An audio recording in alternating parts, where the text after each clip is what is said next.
Hi, we're going to get started our meeting today. For those who haven't signed in, please sign in if you can, right on the table there. Ryan, could we have a roll call, please? Certainly. Let's see, Trish Kent, Here. Teresa DeSantis. Yep. Joe Camerata. Here. Brett Halloran. Here. Ron Rivera. Here. All right, we can stay after the pledge of allegiance.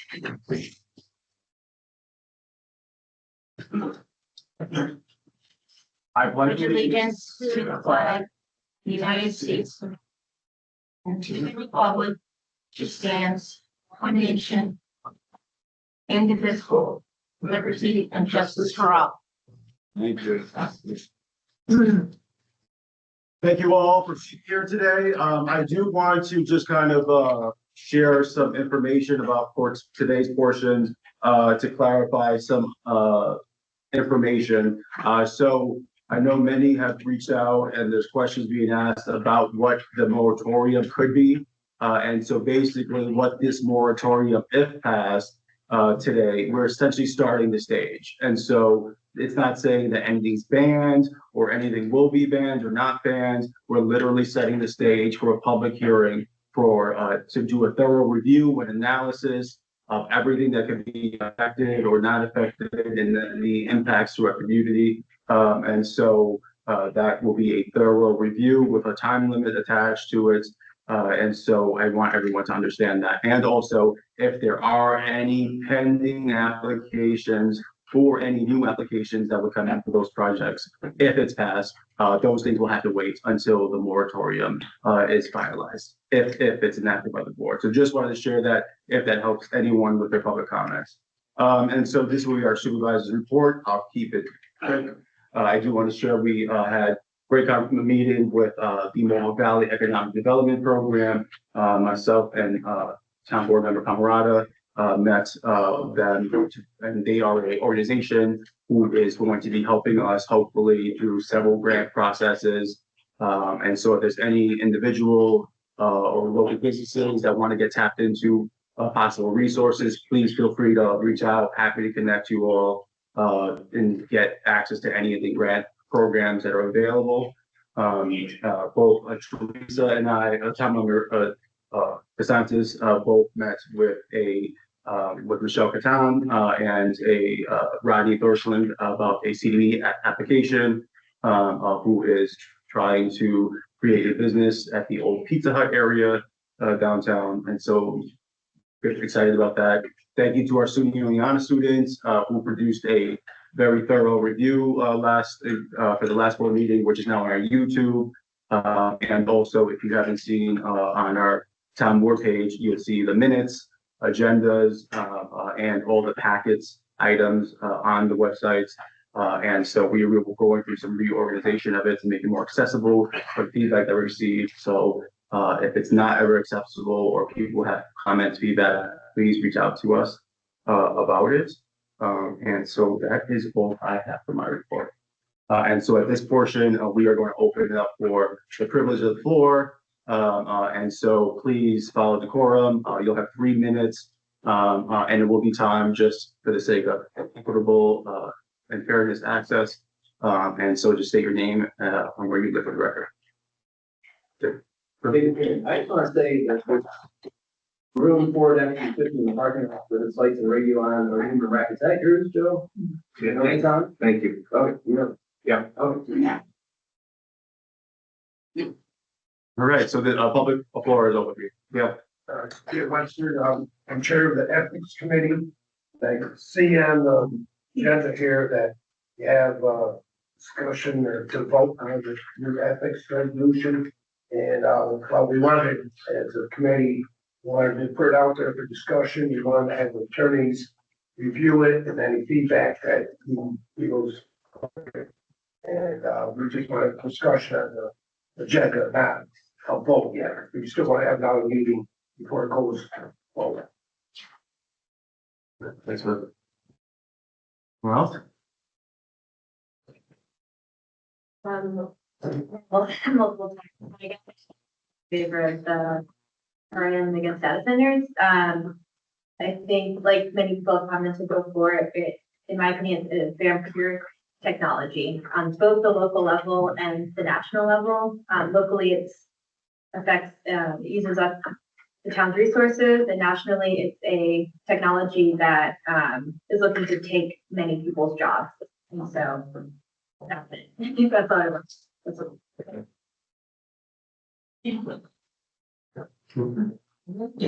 Hi, my name is Jacqueline Christensen. I live on Hillside Drive. So I'm here also to strongly support the proposed moratorium on data centers and commercial cryptocurrency mining. I like reading the proposed moratorium language. I care deeply about the environment and this community, and I think those of you on the board also care about the community, if you wouldn't be in my seat.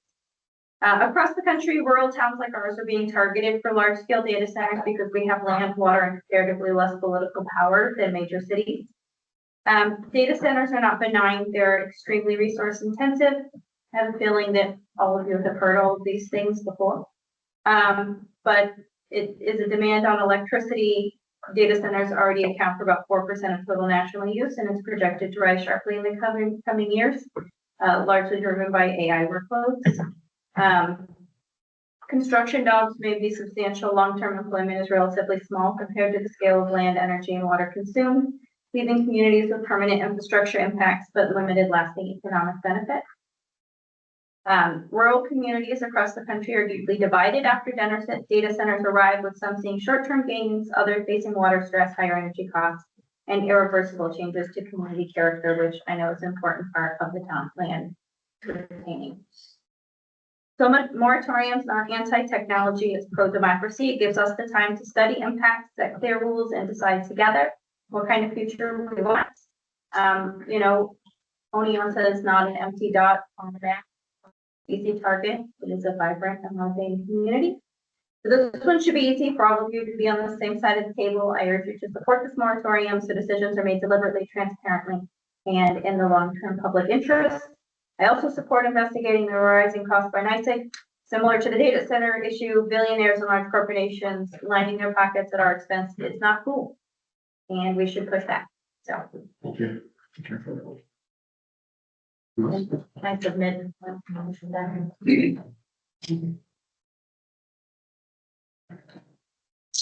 Good evening. I'm David Frame. I've appeared here before. Of course, residents concerned about rising utility costs. All heard that. And I think this board should continue to look into the causes, especially the possibility that our residents may be being charged different rates despite being on the same straight rate plan. I heard from someone today that I am paying a higher rate than another resident who lives down here near the golf course, and I'll find out more information about that and let you know. But that is concerning. The Oneonta data center application process was of a great deal of interest to me, in part because of the impact on utility costs that these projects have had across the nation. And that process also offered me a good look at our town's governance. And having served on a few boards myself, I empathize with the challenges you face. I really do think you guys have done a pretty good job handling all this. It's been a lot of emotional traffic and a lot of contentious stuff. I think your December 9 public information meeting with Oneonta might have fallen a little below your standards when a number of the 100 folks here in attendance said they couldn't hear, and there was no sound amplification in place of initially. So it was suggested that the public should leave. And I don't think that's the intent of open meeting laws, where the public comes to show up. And the board might want to express its regret for how some of that was handled. But some of the issues that this board is dealing with in connection with the data center application had to do with issues of business category that members of the board said may not have been able to be found in your existing laws and codes, which was of great interest to me. And so this pointed to me to the need to update the town's comprehensive plan. It's 12 years old. And I would urge the board to undertake, and it makes no mention of solar, it makes no mention of data centers. Those are the old days. I would urge this board to undertake an update to that plan, together with the proposed moratorium on data intensive ventures in Oneonta, so that the best interests of the residents of Oneonta are memorialized and codified. So thank you for your time. for the record.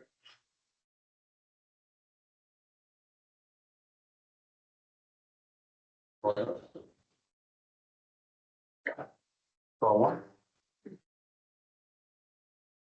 I've heard a lot of people talk about water use and the big water use. I support the moratorium on the data center because last year we did have a severe drought. My well of 40 years went dry. And came back luckily in the fall, but do we really want someplace, a mid-sized facility uses 300,000 gallons a day? The thing that I haven't heard anybody talking about is the electronic waste that's generated. A staggering amount of electronic waste as servers and batteries are replaced every 3 to 5 years, posing long-term hazardous waste management challenges. We already have hazardous waste challenges in this area, but do we really want more? So I really hope that you consider a moratorium and stop the data center from coming. Anyone else? Lawrence? My name is Jesse and this Oneonta. Support the moratorium for AI. I followed the progress of the AI report in here that was being proposed. And I think one of the things is they're using other terms to hide it, that it's not going to be a data center so that it works through to whatever current laws and regulations that you have. And it's not very transparent for that. If you ask for a question, there is no real answers. And when I look at the paperwork that came in with that, there was no real strategy on how this current and that they're trying to push through. What are the strategies? What are the steps? And how are we going to get there on the goal that it was proposed? So I think we need to slow down on considering AI in the town, especially that we don't have any regulations statewide, federal, and most of the AI companies that's trying to push it are lobbying for deregulation. So I think a moratorium is necessary.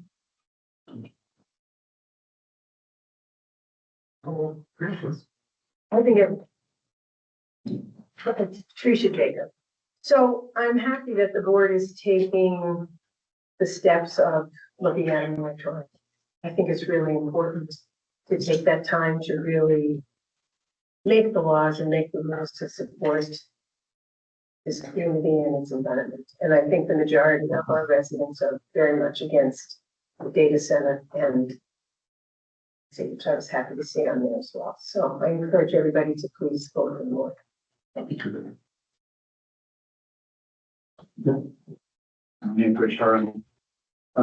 know that this outfit was before the town board and a number of occasions asking for a planned development district for the former Lucy's property. I thought it was rather revealing when they were asked about their project, and they mentioned the very first project was going to be an agricultural related project. But in a subsequent statement in response to a question that was posed, they were asked that once that project was concluded, whether they were going to shut down the data center. And I think they were trying to bootstrap the idea that it's a RA zone and that agricultural applications are permissible in that zone. And of course, they said they weren't going to shut it down, but they also never talked about what projects 2, 3, 4, and 5 may look like. I'm sure that they weren't going to be aggravated. That's not the right place for a data center. I would encourage the board to nix that, and then if it wants to proceed with the moratorium, so be it. But at least let's finish that business and shut that down now.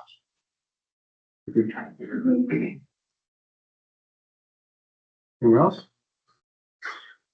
Going once. Twice. All right, thank you all, appreciate it.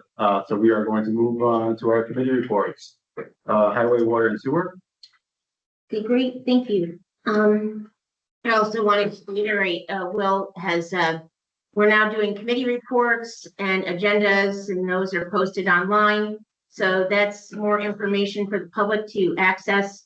You can go to our town website. So it's created a good workflow and we're getting a lot done, and it's time we were doing it. So thanks for, kind of getting that rolling, Will. Okay, so, I'd like to have request the board vote to standardize Aqualogics. It's the town's supervisory control and data acquisition vendor.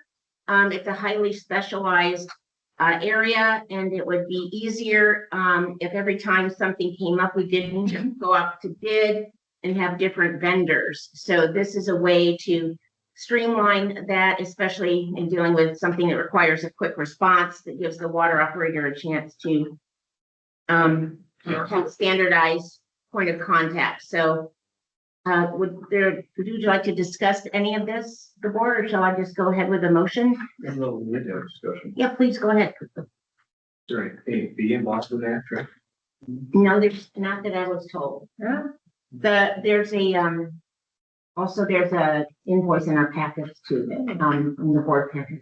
Yeah, I know they're a vendor of ours, but I didn't know if there's any fees associated with it. No, Jared didn't say so, and I didn't see one, but So what would be the benefit if there's no fees in it? I mean, as far as, well, I mean, like the current proposed purchase on the next one, the chlorine analyzer, he would have to go out to bid with other companies. Well, that's part of my question, because, I mean, the reason we have to go out to bid is to get the best price. for the Right, which is taxpayer. what we want, yeah, but But if we only have one vendor, we'll never know if we're getting the best price for that service. well, we don't have to do it. It can continue as it has been, but it seems like Jared felt it would be beneficial and Nicole to streamline the process, the same with the badge of meters that we'll do next month, proposing. For ease of addressing issues. I just, Go ahead. go ahead, Joe. I didn't, they're the original vendor that set up the pump house. I mean, I met with them twice up there. Very knowledgeable, but I didn't realize I don't think there's any other vendors per se that May not. do the same thing. So I think maybe, I haven't spoke to Jared on that, but I think that might be the reason why. But we should look at another option, just. I mean, for the pump controllers, I'm sure if Aqualogics, you can't buy it from anyone else, however. Potential pumps or other parts. And there's a water treatment plant in every city of the United States, I know. so there's gotta be more than one. So if we were to vote on that, and the board add an amendment, basically saying that, we have the option to look at other resources. Or delay it a month. Maybe we'll and see if Joe can come up with some other vendors, right? I mean, Do some more research. that pump house is a Cadillac. So, I mean, it's got so many, you go in there, it's like a control center. And I understand where Jared's coming from, but it's what, $10,000 for that pump? 11. Yeah, so I think we really should. Sure. I mean. Do you want to go ahead and check it? That'd be great.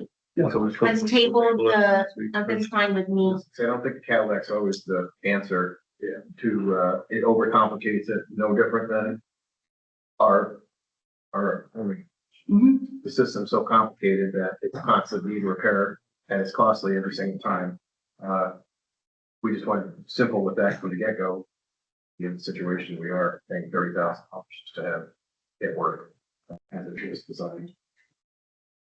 We'll table it for March. The next, I ordered this on the agenda second for the Aqualogics chlorine analyzer for Southside of the Water District well control.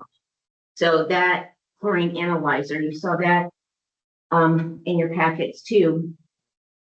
And that did not go out for multiple bids. Yeah, we should have more discussion, see if we got about that, or talk to Jared. Is that covered by the SRBC money or not? I don't know if it's covered by the SRBC. I think we have to pay, but I'm not sure. I don't know if it's Because covered that's by part of that. the original grant. That was the confines of the grant, that pump house. So could that be included in that? We do have money, additional money. We could try. That would be a Jody question, right? Yeah, go back to Jody. I would ask Jody for. So I do not know the time sensitive nature of this or not, this chlorine analyzer. Well, Did you get a sense, Cody? I didn't get a sense of if it's a time sensitive. Yeah. He just, it saved me doing it. Yeah. It's really low. Send it more. Yeah. Which we get anyway. Okay, so we'll table the 2. And I'll find out if the SRBC money would cover that or is this out of our own coffers. Let's see, the next one on the agenda, approve items to be surplus.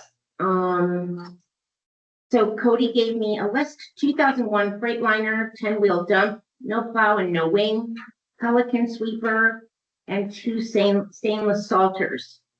So Cody, did you want to say anything about the items before we approve their surplus? I think they've served their purpose. We're not currently using them, sitting around. We get rid of them. Are they no reserve? I mean, I would probably advise that, get one can out of them.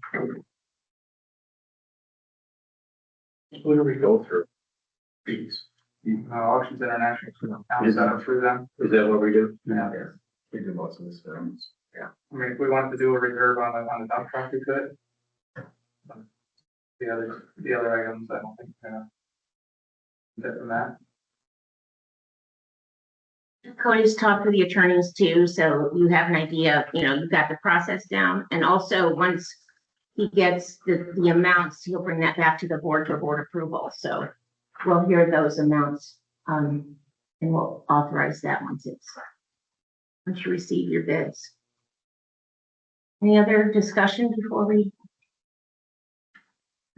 I make a motion that we approve the items to be surplus, the 2001 Freightliner, 10-wheel dump, no plow, no wing, Pelican sweeper, and 2 stainless salters. I'll second. Discussion? Hearing none? Roll call? Bill Kent, Yes. DeSantis, Yep. Cameron, Yes. Holland, Rivera. Yes. I think the motion here. Thank you, great. Next item, Cody, will start pothole patching once the weather permits. Cody also discussed, the WQIP grant for East Street Culvert. It is a priority need, and we're looking at possibly doing that project ourselves in-house, which could be a great savings. But we do need to have an engineer in place, on retainer. Cody, do you want to say anything about that? I just think we need to get the ball rolling on that. DEC, she's been very responsive. Everything is kind of contingent on designing this thing now, and we can't order materials or know what we're doing until it's in design. So we need to get going on that, because there's lead time on anything we need for that project, so. I think it needs to get done this year. And we're pushing it to get it done this year. First, what's your action steps to make that happen? Well, first we need to have the engineer for design, so I know that Joe's been reaching out for someone on retainer. Yeah. Want to do that now, Joe? Well, not proposed right well, but he pulled it back because he wanted his attorney to look at it.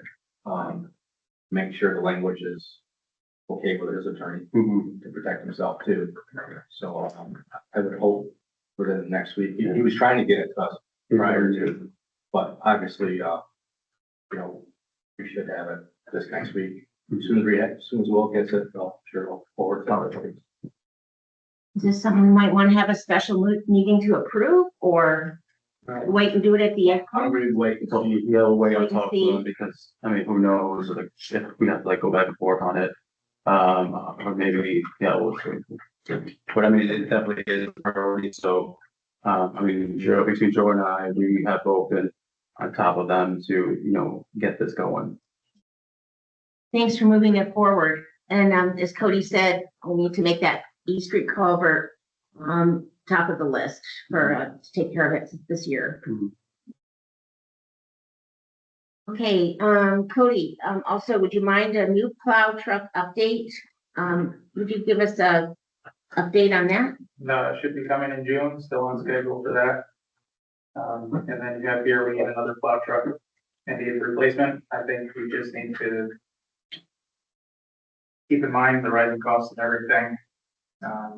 Speaking with the manufacturer that's outfitting our truck right now, there's a 16-month lead time if we were to put one on his floor today. And, potentially could be another $50,000 plus in another year. So we have an aging fleet that we need to consider slowly updating or maybe expediting that too if possible. We ordered this one a few years ago, so. Yeah.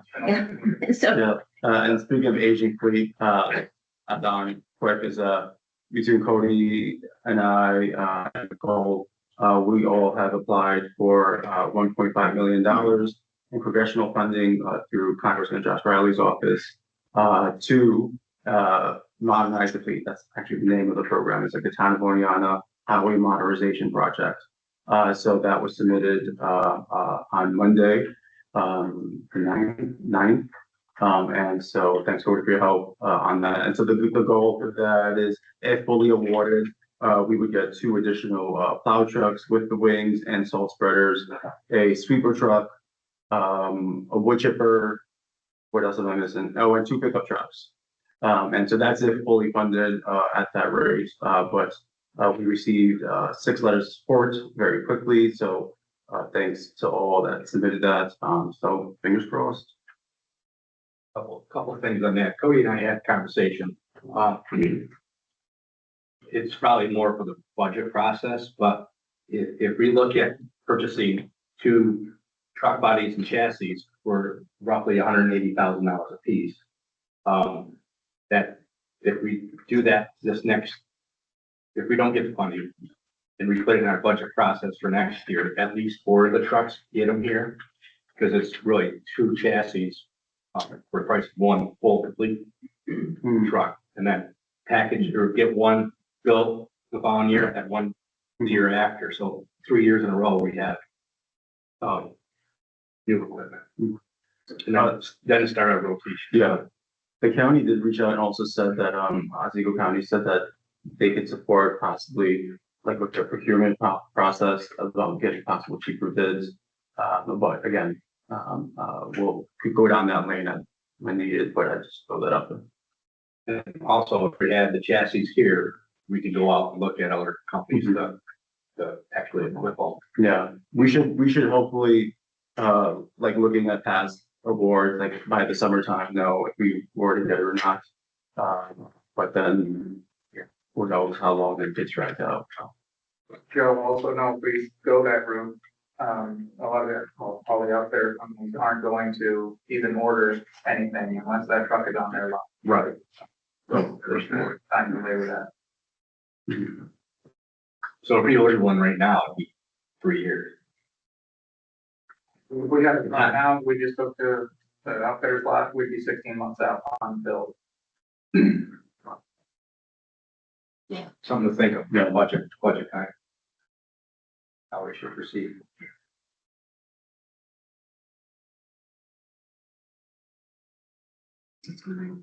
Approve the 2026 sewer rates for West End Sewer, West Street Sewer, and South Side Sewer Districts. Nicole worked hard on those, running the numbers for the different businesses too, to see how it came out. And okay, I make a motion that we approve the town of Oneonta 2026 sewer rates for those 3 districts. Do I just list them out? Sure, I would like to list them again. West End Sewer, West Street Sewer, and South Side Sewer Districts, 3 districts. So I need a motion. Second? Is there a discussion on that? Hold on a second. Oh, I'm sorry. Right, you're second. Oh, I mean, no, I didn't second that. No. Got it, you're asking for a second. Second. All right. Discussion?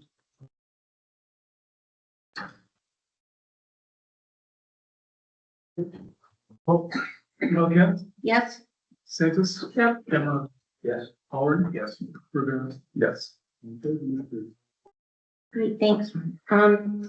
Also the Woodland Water District pipe replacement, that's another thing. If we could have an engineer on retainer, the engineer could also put out requests for qualifications.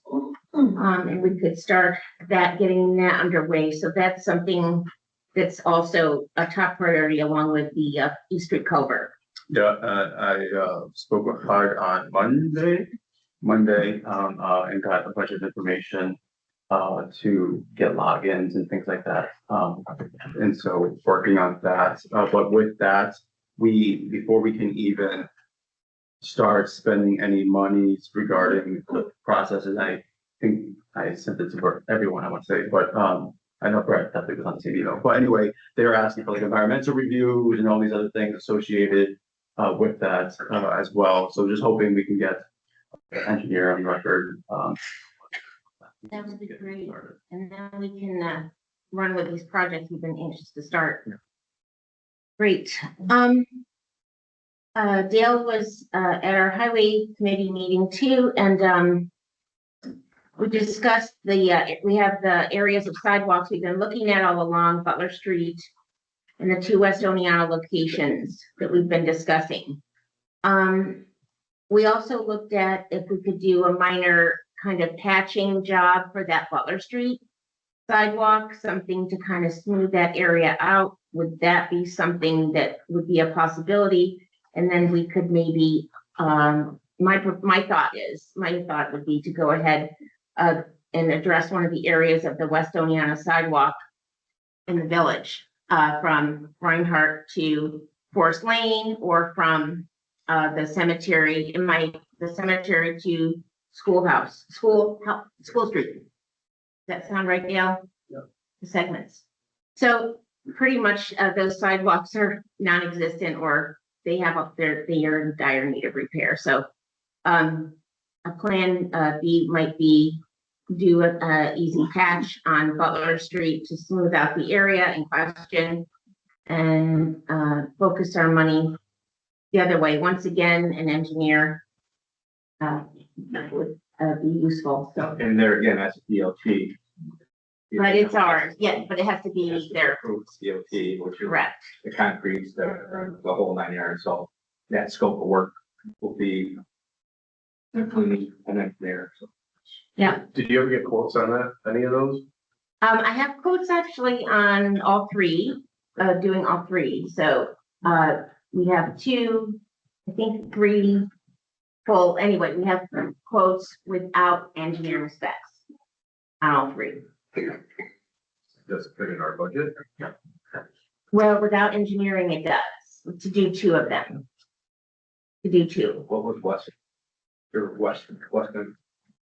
What did that come in? Well, if I'm gonna get other quotes, can I just tell you later and send it publicly? Yeah, that'd be good.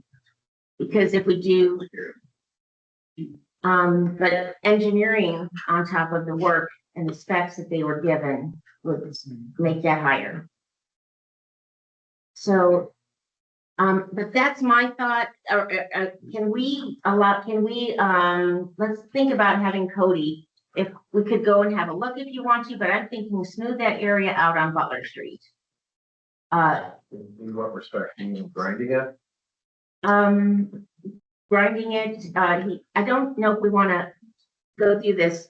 Do we want to, like, if you do some sort of blacktop, it might be hard to make it even. I was thinking of something, Alright, we'll just take a Cement. closer look and we're gonna have to come up with some ideas. yeah, Just create a greater driven hazard. well, you have to Because be, you already got some blacktop sidewalks there now, so it's inconsistent all the way down through there. well, So once you start, even if you replace a certain section, soon you start, you're gonna end up.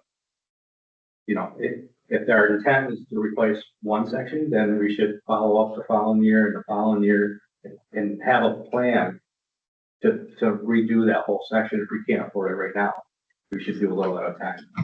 I don't know if you want to do a little from Richards to talk Richards to Jefferson. So that was the stretch that we put out for bidding. So There again, I think it'd be something that would be good if the whole board just took a look at now that the snow is thawing. I would just have a look and see.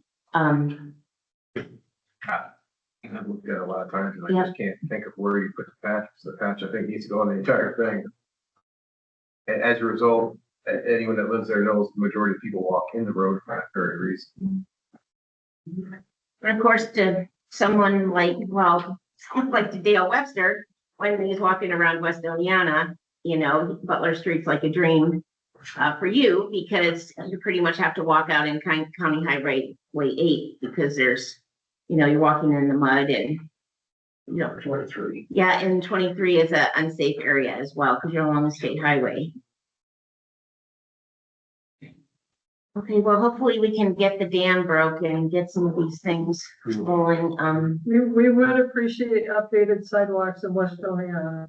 Thanks, Teresa. Yeah, I would too. I think West Oneonta takes the brunt of, you know, the tourism and commercial and the noise. And I think it'd be nice to do something for West Oneonta to make your, you know, just to enhance it a little bit, you know, that's my feeling. We looked at the sweeper rental dates, and we got those confirmed. We're gonna try to get the sweeper sooner, but right now it's coming on May 4th. The guys will go get it. And also, when you put out that grant request, you covered a sweeper and the wish list as well. So thanks for doing that, just in case. But right now, I believe it was 9,150 for that month of rental. We did the surplus items, and also Jared, this quote falls under the threshold, but he's gonna have Bellamy open up the curb stop at Wendy's to fix the leak. So that was, Jared requested approval for $3,000, but that's under the threshold. Chris, I'll put you on the spot. I don't think we need to. Do you want us to vote on $3,000, you know, to have the water operator have a hydro excavation firm to open up a curb stop? We should be fine if we can do that. Okay, I guess that was everything. Anything, Cody, Joe, Will, Teresa, Brett? Anything else? Going. Okay. Thank you. We're good with that committee. All right, thanks, Chris. Public safety. Discussion on the Richards Avenue intersection, the fastest, quickest remedy we can take. We're looking for ways to slow the traffic down at Richards and Blanchard. It's a school bus stop area. We had one of our colleagues was hit by a car there. It's time that we get slowed down from Richards Avenue coming from Chestnut Street. So a speed monitoring sign, Cody's gonna place one on Richards Avenue. Also can look into other ways, maybe calming speed bumps, something like that. Just there's a school bus stop, as I said. It's just we want to make sure we can kind of make traffic slow down in this neighborhood sensitive area. Yeah, so those who may have not read the minutes, and I don't think you know this, is that I was hit by a truck right in front of my house, because he was speeding through the neighborhood and turned on the corner and going by at least 40 miles per hour, went flying. My wife had to see it, my daughter. You know, thankful to the, you know, all the fire departments, EMS, state police who got there, but honestly felt so fast. But this has been something that I have shared with many board members, and many of my neighbors has shared for decades about that area where we live. One is too many. That could be my daughter, that could be anyone's kid, family member, just like any of our neighbors. And obviously I had to be the one that got hit, and as the example, but I'm glad to be here and just with some, you know, nothing, you know, debilitating. And so I do want to ask the board is that as a board, as, you know, while I'm here under this administration, is that we commit to safe streets and sidewalks, and do whatever we can to ensure that our high density neighborhoods have safe access to bike lanes or, you know, striped roads, whatever that can happen so that individuals can, you know, utilize the neighborhood they love and live in for a reason safely. You know, people shouldn't worry about getting hit by a car, or any vehicle. And so I do ask that, and you know, we shared about some other ideas, so I appreciate everyone's input. But I do ask that we commit as a board, and elected officials, all of our, you know, number one issue as an elected official is public safety. You know, that's what we're here for. And I just ask that we really put forth that effort as the administration. Absolutely. And I had a dad come up to me there as well about the school bus stop. And he said cars are going way too fast for the school bus stop and some are going through the stop bus. So, yep. We had our wake up call. So that, yep. Hazard mitigation plan update. If we're going to make any revisions, I guess Clinton sent his over, but they have to be done by the end of May. Also, well, I've got that under the next category. Okay, congressional funding application. We talked about that. Yeah. Yep. So anything else under public safety? Okay, I'm done. Thank you. And it's from task force, right? Pat Jacob, task force. Thank you, Pat. I am everything here. So we had a meeting a week or so ago, and we're just keeping track. Our bronze certification is valid until 2029. So we'll need to begin the resubmission process in 27, 28. You don't want to do it too soon because some of these things will expire. And so Samantha is actually helping us because there's a rolling expiration with a lot of the actions. So we're currently pursuing 3 climate related actions. One is public events.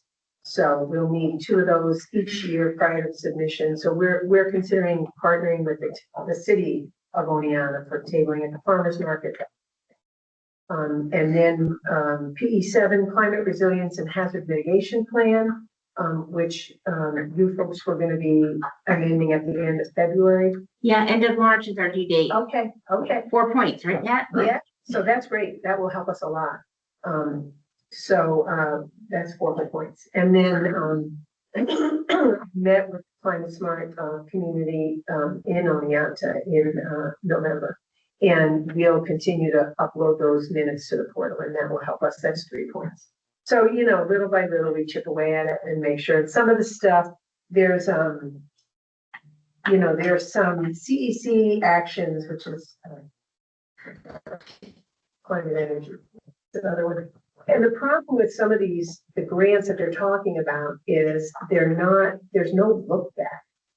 So for example, things like our electric car, things like our LED streetlights, the solar panels on this roof, that's not feasible for a small municipality to do again. There's no need for it.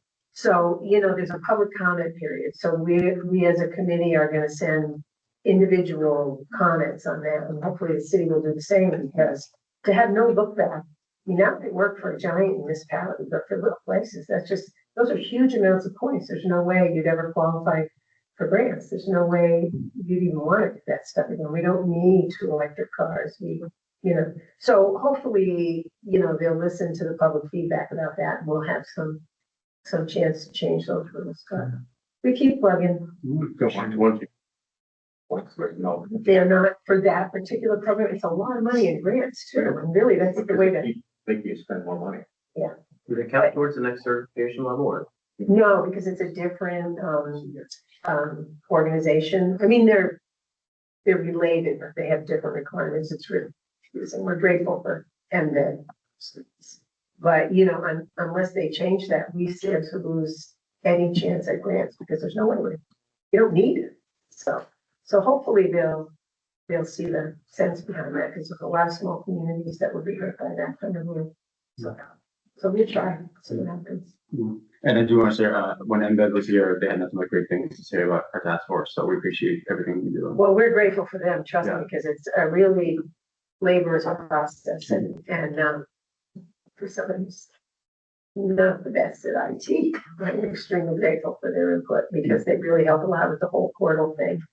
So. They have a lot of, I mean, when, the first time I ever sat down with them, They're wonderful. they have a lot of knowledge. Yep. So it's nice to have them on the round table. I encourage that we, do at least once or Yeah. twice a year. Yeah. Because, And they're very accessible. Like you Yeah. can email them, they'll answer you. And because I do the county climate smart as well. Although basically that's just, they want it so they can get the points on it. They're there as well. And they're just, there's a wealth of information that they have. Like even if you're reading and you're paying, you just don't, they're wonderful. So I can't say that. yeah, they're gonna reach out to a bunch of, big businesses and stuff and really talk to them and see what their needs were. I was really impressed with that. Yeah. And they seemed like if they couldn't answer it, they'd try to for you. And the new intern is really sharp, because she's new, and they're very motivated, and they're really helpful. And they also, when anybody's ready to do the, comprehensive plan, they can help with that kind of stuff, with funding and things like Yeah, they're gonna help us, as we work towards our ESD, plan, like pre-planning, project, and so we're just waiting for that to get kicked off. Yeah. And they're really good about accessing funding, Oh, yeah. They'll know about grants that we don't even know. Yeah, and that's the goal, like when they came here, is to create a timeline of like when they know historically what their suggestions are, things like that. And then Joe, as far as like the businesses, they already have like connected with 2 local businesses already. And they just said that whoever wants help, just send them to them. And so, I just been, whoever said, yeah, I'm interested in making connections, for them. So, I'll just put out a pitch. I have trouble getting people to call back because they're busy. But if anybody knows of heat pump installations in the town, if you can just give me the date and the company, all I need. And, they swear they're gonna give me a list, but we only need like 3 more. And would it be helpful if we just put it like on the you can try. We have tried. You try. Yeah. But it's just tough because it's not private information. There's no personal information that you need. Yeah. You just need need a date and the time. just the town, the date, and it's really wonderful. Yeah, good with that. Thank you. Yeah. And as far as like the public events, do you know if like a weatherization event like will count? Because they are doing stuff at the county where they're like partnering with like NYSERDA or whatever, where everybody can come and they're giving out like weatherization kits. So I didn't know if that would be. We can try. I don't know if it has to be in this.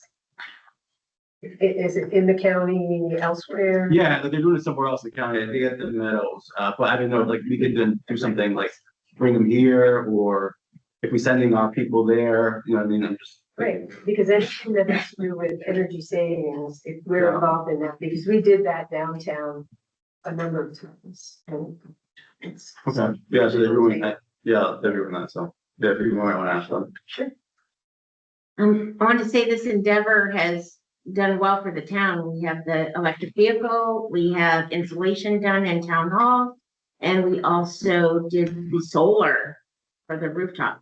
Yeah, and with the So- price of electricity, so it'd be nice to be able to keep getting grants. We're gonna keep. Yeah. And Yeah. lighting too, right? Yes, Yeah, the LED lighting. We'll keep trying. so it's paid off to get this funding. So thanks for your work, Pat, with the committee and Andrew that helps us. Yeah, Thank you. I'm done well, thanks. Yeah. Anyone else for the climate smart or public safety? Legislative, Teresa? Everybody, I left about 35 copies out in the audience, so, if anybody wants to, read through it. We're still trying to work on coordinating our agendas with, the items. I've been working on, updating, local laws on the, website. The E-code part of the website, there's a link from the browser, it describes how to get there, it's on the center page. And, I've got all of the local laws from 1998 to 2025, available online now. And then, in the next month, we're gonna be with Brian's assistant, he's the records management officer for the town.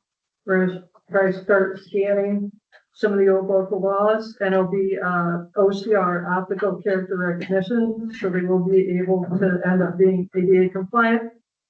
That's the goal. I'm also working with, county planning and getting our zoning map updated. Right now, county planning has all the information they need to do that, but, and I'm not sure where it is on their agenda. But, also can do mapping and, shapefile, so I've been communicating with, Levi Anderson up there, their GIS coordinator. And hopefully we'll have something within the next month. And we're also, with Nicole's help, working on, updating town policies and procedures. This month, we're looking at the ethics code, and then we're probably gonna start looking at, cell phone policy. And then I'm just gonna, if we want, we can, there's a lot of it, we review these local laws and, propose, and a lot of last month was, asking for, noting that, Wilbur Barrett, reached out to the county to get input, we were awaiting input. So, and now here are we at the meeting, so I think let's get back to the agenda. It says update on short-term rental, advisory task force, and that would be Trish. Sure, yep. So, we did send press release out to the Daily Star and Alice here, and thank you for that. So it's just a further reach to get, committee, people that want to sign up for the committee, fill out the application. Also, we worked on a short-term rental survey that will be posted on the town website. Ryan, you did a great job on the application questions. Do you think you could do that for us? Thank you so much. So we've got more targeted questions in our survey too. So it's a more specified survey than before. Okay, so the applications for being committee members by March 15th. Do you have any as of yet? Yes, we do. We've been receiving applications, yes. Are you working on criteria, rubrics or whatever to, I guess, to review them? Are you gonna use a point So system? you asked that last time, and really what we're looking for is just people that will just do the work with us and be able to go through this. I want to read the goal again. I feel like there's misunderstandings. The established goal of this committee is to ensure short-term rentals contribute positively to the town of Oneonta's economy and visitor experience while preserving residential quality of life, neighborhood cohesion, and access to long-term housing. So it's not to stop short-term rentals or by any means. It's just mainly trying to find a balance to have it be a better, to make things easier for the neighbors, but also we want to have short-term rentals. So it's trying to find the right balance. So there's no criteria. We're just looking at people that will help us and do the work and gather the data. And I'm just not asking because what if you have 50 applicants? How are you gonna? What's gonna be the criteria for eliminating someone versus selecting someone? we'll do our best to choose, the committee will do its best. So choose the people that we can, that will be willing to do the work. So First, right now, we've gotten what, about 10? yes. Yeah, and we're just putting out one more, with the press release. We'll have one more chance to get any more applications, but the applicants are good, so. They come in through The town, website? yes. Yes. I think is the form, right? The form. The request for the application form generates. Yeah. Did a great job on the website too, on the application form. I mean, as far as getting it put up there, we gave him the information and he made it happen, so. Well, Chris, the reason I have asked you both times is I just wanted to make sure there's transparency in how you select people. Being that it's gonna be sole discretion of the supervisor, there needs to be No, no, some no, trans, no, no, that's not, that wasn't in the motion. that's what you originally said. No, that we took that out of the motion. Okay. Yeah. So the committee will, select the applicants. And we decided to go with 5, not 7. We just thought 5 would be easier to work with, not 7 additional. Teresa, anything else on that? No, that sounds good. It's, the cutoff, if anybody wants to, do the application form that Ryan's got on the front page of the website. March 15th, cutoff date, and then our next short-term rental meeting is 5:30 on Monday, the 16th, is that correct?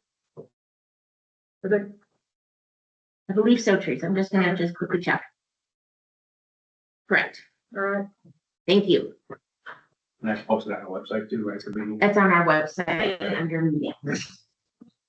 now I'm just following along on the agenda now, if anybody wants, they can read, that when they get. So if I just hop in, and just those meetings, the short-term rental committee meetings, just so everyone's aware, they're open to the public. Anyone can come, anyone can provide feedback, minutes will be taken. And so it's, gonna be conversations done publicly and openly. That's basically. Yeah, I'm Will's doing these agendas. It says discussion on, local law, adding the new chapter 65 to town code. Yep, that's the item that we talked about, last time, last month. Keegan and Chris provided the update and changes to it. Including your board packets.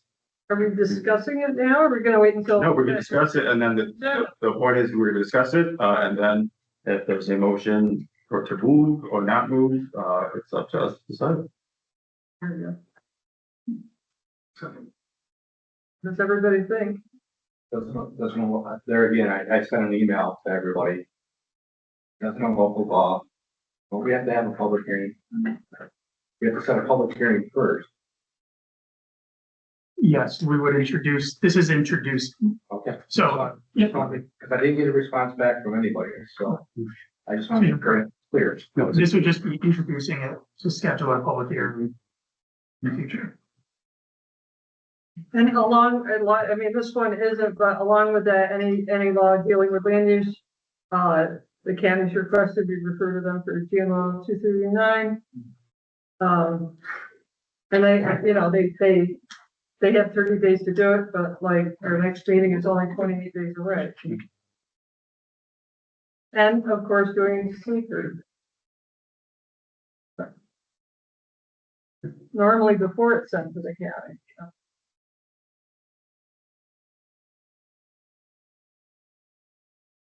for discussion on Did we get Joe's change in there for professional consultation fees? I think it was.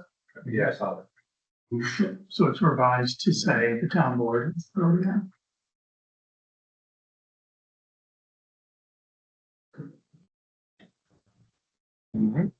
Such.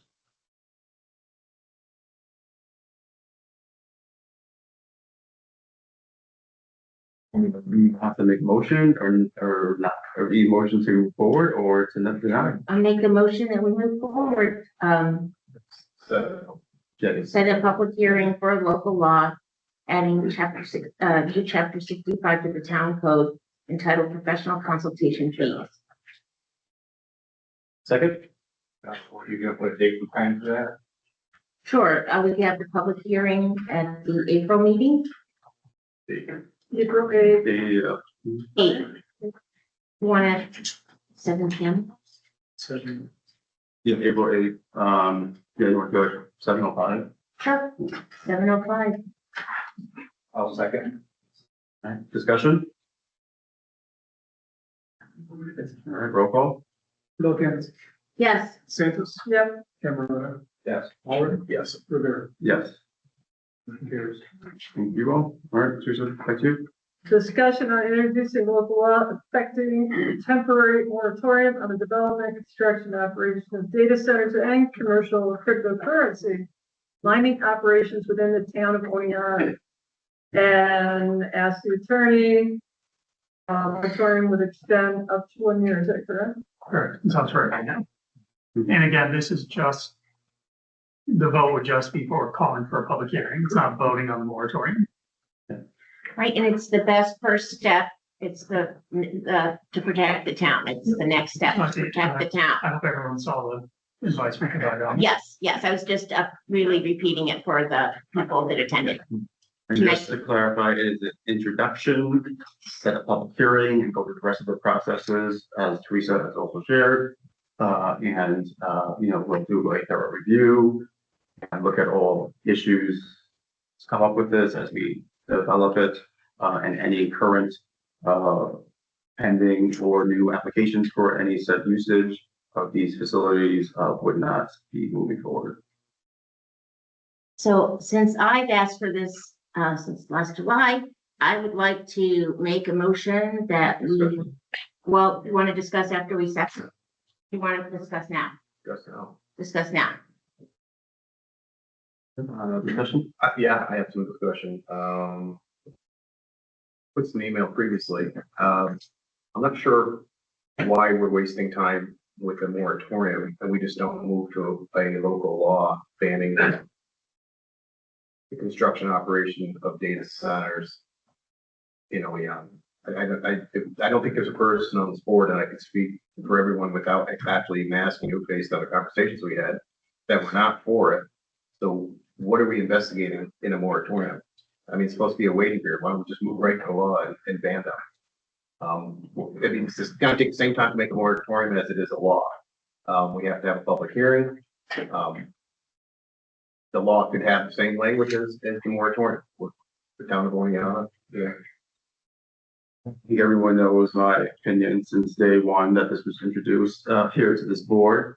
So it's very refreshing to hear that coming from some previous members of the previous administration. So thank you. And so I do want to share is that as my opinion is that as a town who is overseeing all issues regarding potential lawsuits and any other issues, is that we should follow the advice of our council. I want to vote 5, and so it's up to you to decide. But that would be my opinion. So, Chris, is that your advice to moratorium instead of the law? Correct. Well, did you see the email we sent out on this? Can you just? Sure. Because it's for transparency purposes. Sure. This would provide the opportunity for the town board and the town as a whole to have a thorough review of how any data center, cryptocurrency farm, mine, AI center could affect the town in any capacity. It halts current applications, halts future applications for the duration as it's currently rated is 1 year. And so it just allows the town to take a very thorough review of every consideration you could possibly think of and build a very robust record. The town would be under no obligation to enact a moratorium at that 1 year mark, but it certainly could, but it doesn't have the obligation to do so. And just for transparency's sake, the attorney for the town, they are not our attorneys. They are the town of Oneonta resident attorney. And so their number one priority is your priority, and not ours. And so I just want to emphasize that, and that is my opinion on we should follow the advice of the attorney who represents the people. I agree, and it's the best path forward to move forward is following the legal advice. It's very sound and wise to enact the moratorium to protect the town. So you're saying you don't want to enact the law now? I'm saying I'm going to follow the legal advice of the attorney on the proper steps to best protect the town is what I'm saying. So 2 words, due diligence.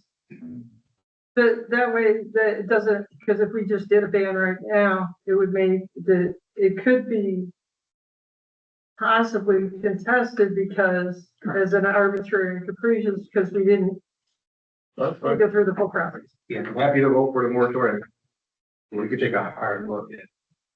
So I'm going to start my motion over again. I would like to make a motion that we introduce set a public hearing introducing a local law affecting a temporary moratorium on the development, construction, and operation of data centers and commercial cryptocurrency mining operations within the town of Oneonta for April 8th at 7:05 PM as well. Let's see, it's a little, let's see. 7:06. I'd give it at least a half hour. For the first one should be like a minute. So, You don't know who's gonna. 7:10 PM, Will, We just do one second half of the meeting. however you want to do it, pick the time is fine. You're ruining the excitement of my motion here. Okay. Sorry, I didn't do it on purpose, I just. Okay. Does the time matter? Let's go 7:15. Let's say as soon as, how do you say it? No, you gotta put it behind that. Time. Yeah. You just do 7:05 and then 7:30. 7:30, we interrupt what we're doing. We'll go to the public hearing. It'll be, yeah. Okay, 7:30. It'll be on the agenda. Sounds good. So I've made a motion. Any further discussion? Yes, well, because it's a law dealing with land use, if we're gonna send it to the county for GML 239 reviewers, they have requested, which is 20, it only gives them 28 days when they are allowed 30 days. We're supposed to submit those with, seeker in hand. If somebody's got it, So if you're not gonna be enacting the law at this next meeting, then the timeframe would be okay. okay, It's just in my cover. okay, It's just a public hearing. oh, yeah. But then we got 62 days from which date? If you were gonna be moving forward. Okay. Yeah, all right. Yeah, a second. Further discussion. Just want to say thank you to the 700 community members who have shared and advocated for the community on this issue. This is your government. We are here for you.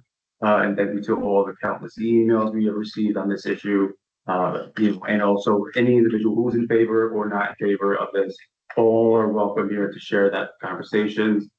And I am looking forward to putting my vote out here. So please go ahead. Great. Roll call. Okay. Yes. DeSantis. Yep. Cameron. Yes.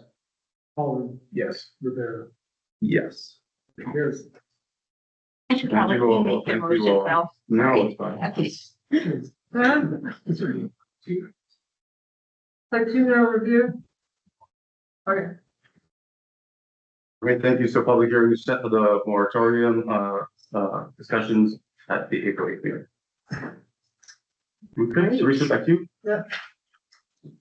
we got next item, discuss resolution. Which resolution? There's two in the packet, strongly urging immediate review of electric delivery charges, demanding cost controls and transparency, and authorizing formal complaints to the town of New York State Public Service Commission regarding escalating electricity. Teresa, I think this is the one that, Chris is sharing with us. I mean, I'm not sure if this one. Yeah. There's everyone time. Oh, another last one. He had sent out an email, that we're working on. I mean, are you able to share what the changes were, if any?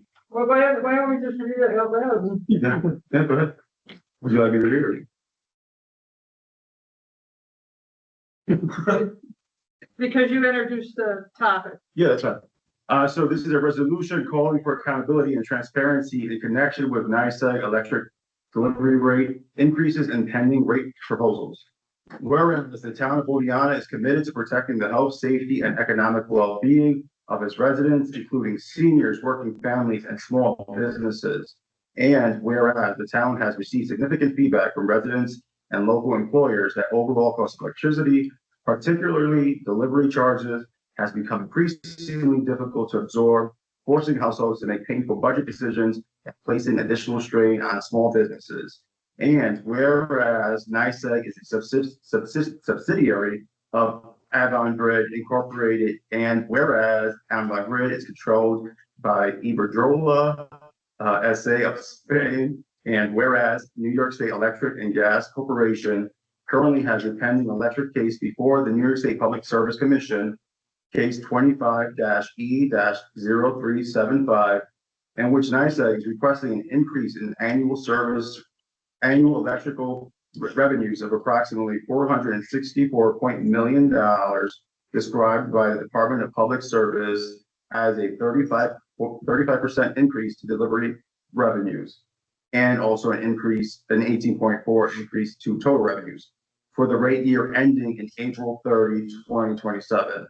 And whereas NYSEG has estimated that the requested delivery revenue increase would result in an approximately monthly bill increase of $33.12, a 23.7% increase to total bill for a typical residential customer using 600 kilowatt hours.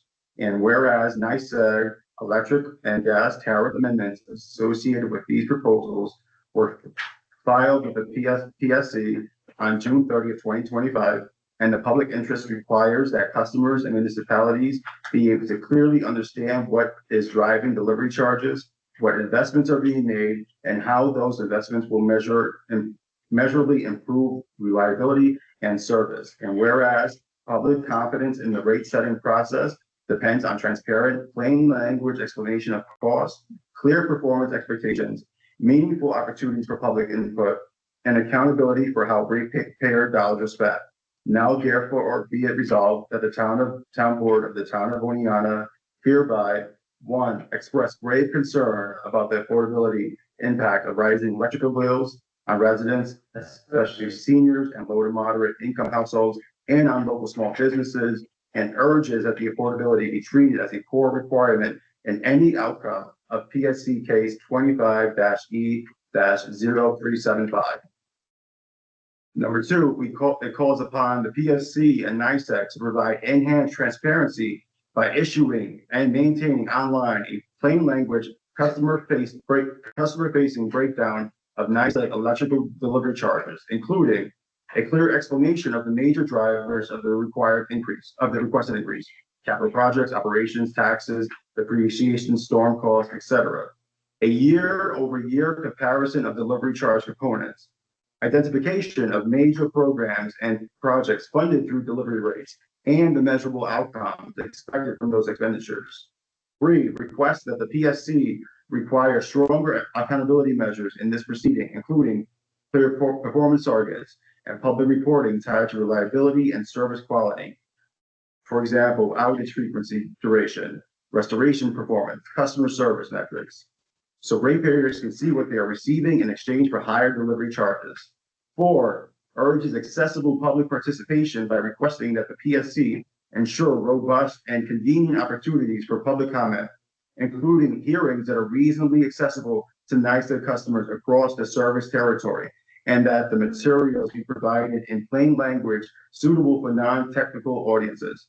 5, support customer protections and affordability programs, and urges that any rate outcome include strengthened assistance for vulnerable customers, including effective outreach and enrollment support for eligible households and protections during periods of extreme weather. 6, directs the town clerk to transmit a copy of this resolution to the Secretary of the Public Service Commission, the New York State Department of Public Service, NYSEG's Regulatory Affairs Leadership, and the town's state and federal representatives with the request that it be entered into the record of case 25-E-0375. Be it further resolved that this resolution shall take effect immediately. Good job. Good job. Teresa, anything further on? Also note, they're planning on closing our local NYSEG customer service center and the Dropbox. Why the If anybody still uses that, Dropbox? that Dropbox, now that was, I read that was in, City of Auburn protested that, that bit of information was through, their resolution. But I didn't get that directly from NYSEG, so anybody concerned, check your sources. But yeah, City of Auburn was bad because they're gonna take away the customer service center and the Dropbox. Mhm. So those of us that still drop in the box, because that's keeping somebody employed in that building, Yeah. they're gonna be pulling out of there apparently. Yeah, I believe it's only like one day a week, for a couple of hours there. But I mean, They come out and grab the cash, Yeah. because it's, I think if we find out that is the case, I certainly would welcome, an amendment in section. yeah, well, I just wanted to throw that out. Yeah, I don't know. I've heard from- Nicely crafted resolution. I'll make a motion that we approve the resolution as drafted, the latest draft. I'll second. Discussion? And Bert, just to confirm, is it the one that I just read? Yes, Okay, as drafted. yeah. Thanks for your work It's the on that. most recent draft, how about that? Yes, that's fine. And also I do want to on the record show that we did receive letters from our community members as well. That was included in the packets. And you can see them online. And so thank you to those who shared their feedback on that case. So any further discussion? We want to say like this issue was an issue that many individuals, I'm sure, are from our small businesses, I'm sure our local school districts. I mean, honestly, every single one of us in this room are being impacted by these high delivery charges. And so I appreciate the board's consideration and hopefully approval of this resolution because affordability, especially in rural New York, is being felt all over, especially where we live, where you have a lack of resources, services. And so I appreciate anything we can do to help support our people. I got one last thing to add. If anybody's curious about supply and supply issues, the best website is New York State System Operator, because it's the independent system operator website, not NYISO dashboard. If you just type that in, you can watch tomorrow. It defaults to tomorrow's data, but click on the real-time data. You can see exactly where our power is coming from, how much that supply costs, because supply is also fluctuating. And you can see the mix. You can see how much nuclear, how much wind, how much gas. You can see the renewables, and you can do total breakouts. You can even see when it's a good time to turn your stuff off. Will you repeat that? NYISO, New York State System Operator Dashboard. And I know some Yeah. communities have had NICEAG come and do like community education events on this issue. I've been trying, haven't gotten hold of anyone. But check your rates because people are getting, as we share, different charges, right? So if it's versus like a standard rate all day versus on peak and off peak for your delivery charges. So what they're not sharing is that you have to call and do that piece of it. And so my hope is that we can get some education so everyone can be fully informed on it. Again, I'm not an expert in their practices, but that is just what I've seen when we look at everyone's bills as they bring them to us. You can find that under, if it says demand on it shouldn't say demand on anyone's residential, but it is they're stuck in with different meters. Residential should not be paying demand electric metering, Right. but there are a lot that are, and you could request different meter if that's the case. Mhm. Because your demand metering is based on the highest usage.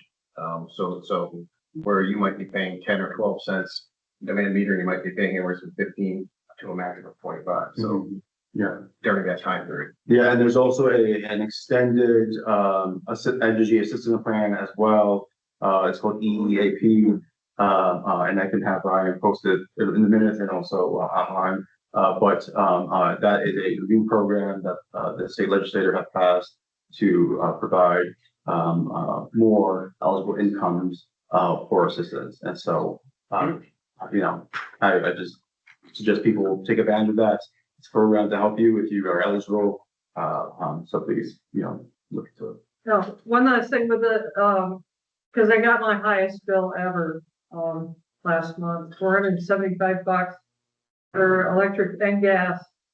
But if anybody has with their new smart meters, there's the NICEAG website. You can see your hour by hour usage. It kicks in about 72 hours after it's like a 2 to 3 day lag. But you can look and see. So I make little notes. It's like, okay, turn on the electric heat for an hour or two in the morning. And then you can see the effect. So you can adjust your usage. So I thought it was gonna be $375 this month, $400. I dropped it in the box. It was only $310. So just from, being more aware and conserving, so. Thanks, Chris. All right, any further discussion on the resolution? No? All right, roll call? Will Kent, Yes, DeSantis. Yep. Cameron. Yes. Oliver. Yes. Yes. You, thank you. we work on that. All right, she's back to you. Now we got on the agenda, discussion of rezone application from Elizabeth Kramer and Nicholas Weir. Now, there's two things listed under that, which I asked about on like a Friday at like 4:55 or something. But I think those are basically different directions the board could go in. Based on our advice from here. Yeah. So what does everybody think? I know we've had different conversations. My personal opinion is the second option, which is the resolution to introduce local law regarding zoning map amendment, in which they would be rezoned from PDDR to RA 40, I believe it is. Anyone else? Rationale for that is it was originally RA 40. It's a lesser zone, so they're asking to do more than what is in that. You're going backwards in a certain respect. I think the debate generally is when you're trying to go to a greater zone where more things are allowed. Falling back to its original zone, which is a more restrictive zone. Residential is always more restrictive in the town. So, plus that, when that got, the original, creation of parish plans homestead, I believe it's, local law 5 of 07, was for 36 acres. Millie Parish's house, the farmhouse, the 2 barns, and 36 acres of farmland. But the rest of it became, even though it was all approved for PDD, the rest of it got, blank farmland got turned into the senior housing, and it was for senior housing and the little farmhouses. And, the farmhouse and the barns, they just started in that use. As a house and 2 barns, and they stayed in that use through that time. And they're still in that use now, so I would support going back to RA 40. And I would like to also share for the record is that the planning board has already made a recommendation that this is a self-induced burden and that the local law change should not move forward. And I recommend, I would recommend that we move forward and would support a resolution to deny. Thank you all who are going out. But my basis is that this board has already lost 2 lawsuits when they go against the planning board, regardless of its intent of fixing it or not. My recommendation is to follow that planning board recommendation and not face any more lawsuits at the backs of the taxpayers. And so I would support a resolution to the request. Their request is a law change. We are legislators. We don't have to act on a law change. We certainly have done our due diligence on looking at moving it forward and looking at all. So I appreciate everyone's time in doing that, but that is just the thought. On that same note, I think, and I thank Teresa for taking the time and going back to the records. I think if planning board would have had that information, they would see it like I think Teresa and I think Brett said.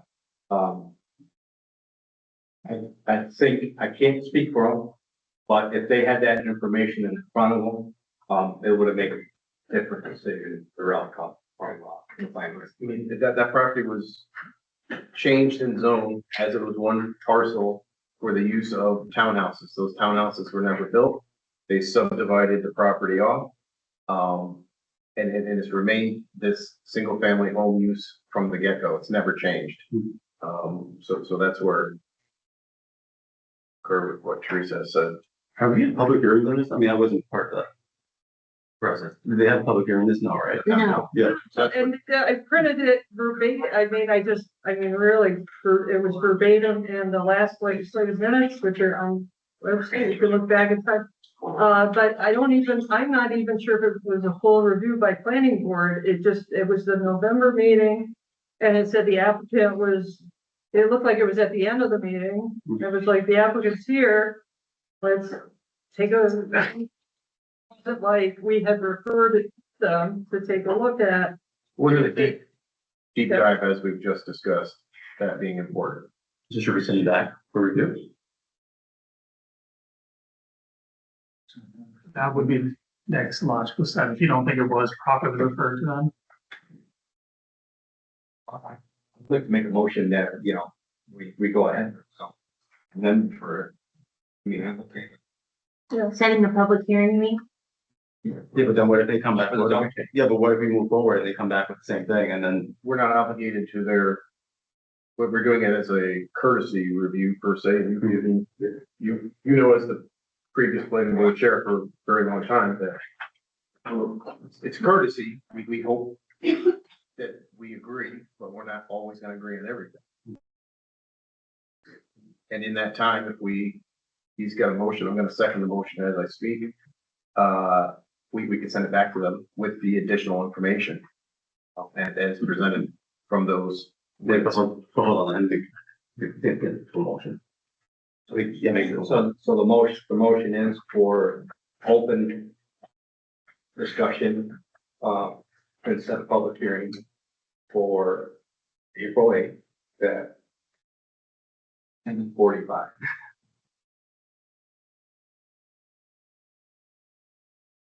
He's looking to vote, if you're gonna vote with finality in that meeting, it would need to be more than 30 days, because we have to refer it to the county. Because it's on. Yeah, but Just to throw that, Right, we're just gonna. here's the help for it. We don't have to close it, You do not. but we could open it. We do not have to close it, and so it could last 2 meetings, right? In that time, we'll definitely hear back from the planning board and have the county review it, right? I mean, I think that would be reasonable to help move this forward. So likely May could be the earliest, that would likely be the time for a vote Yeah. after the public hearing. Okay. what's In a second. the motion, Joe? Part of that motion is to refer it to, so planning board looks at it in this next month, No, I opened it for a public hearing. and then refer. Yeah. Okay. Then we can make a motion to refer it Okay. to the planning board. And this isn't, In secret. yeah, and this isn't, we're not making a decision on. Just open it. No, no, just making sure everyone's on the same page, yeah. Any further discussion? All right, roll call. Bilkins, Yes. DeSantis. Yeah. Cameron, Yes. Howard, Yes. Rivera. No. Motion carried.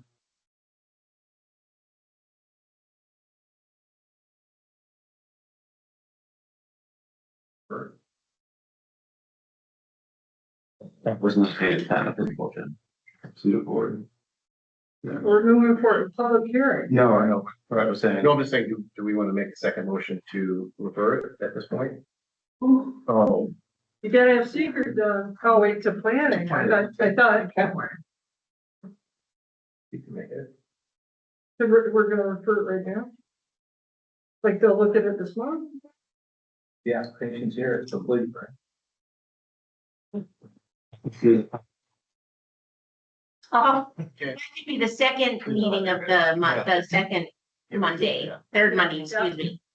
Cause Because planning board has a busy agenda. no, I know, I'm just saying, like, if we move forward, we should at least let them do it the second time. but it still would make it within the time frame. How do you guys wanna pursue? Do you want to make the motion? Yeah, I'm gonna make a motion that we refer, Nicholas and Elizabeth, well, Nicholas Weir and Elizabeth Kramer's application to the plan board for a second review. And so we will include the additional information from the original zoning map amendment. As well as we will refer to county for county, wide review. In the time between now and. Second? Yeah, second. Discussion?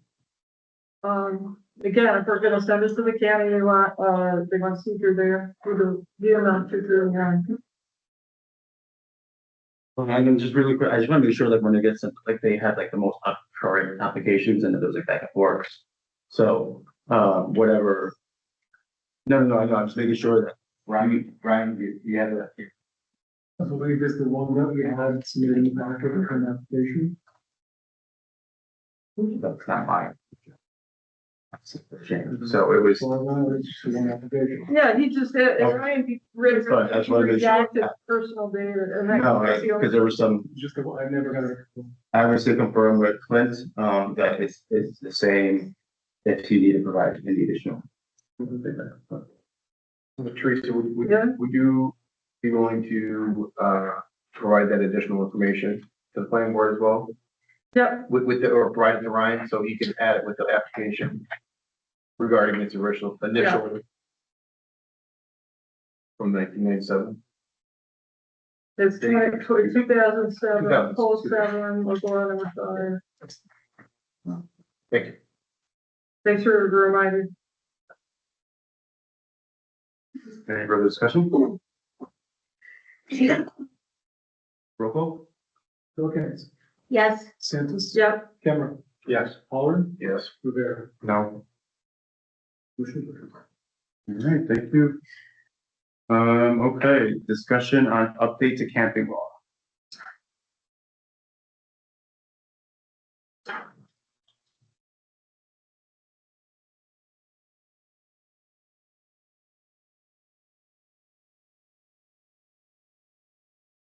On page 3, they came request for revision of town watershed overlay district law. Community members asked that a request be made to the town's attorneys to review the town's watershed overlay district with recommendations on revising the list of prohibited uses in the watershed. There was discussion among the committee and town board members present about using a more precise language than a watershed overlay district as to the permitted and prohibited uses. Something to play with for the next month. In addition to just the watershed area too, at some point we should look over, it would be nice under a comp plan, a town-wide review of appropriate locations, for campgrounds in the RA40 areas. Is that something that, it would need public engagement and review to determine where campgrounds.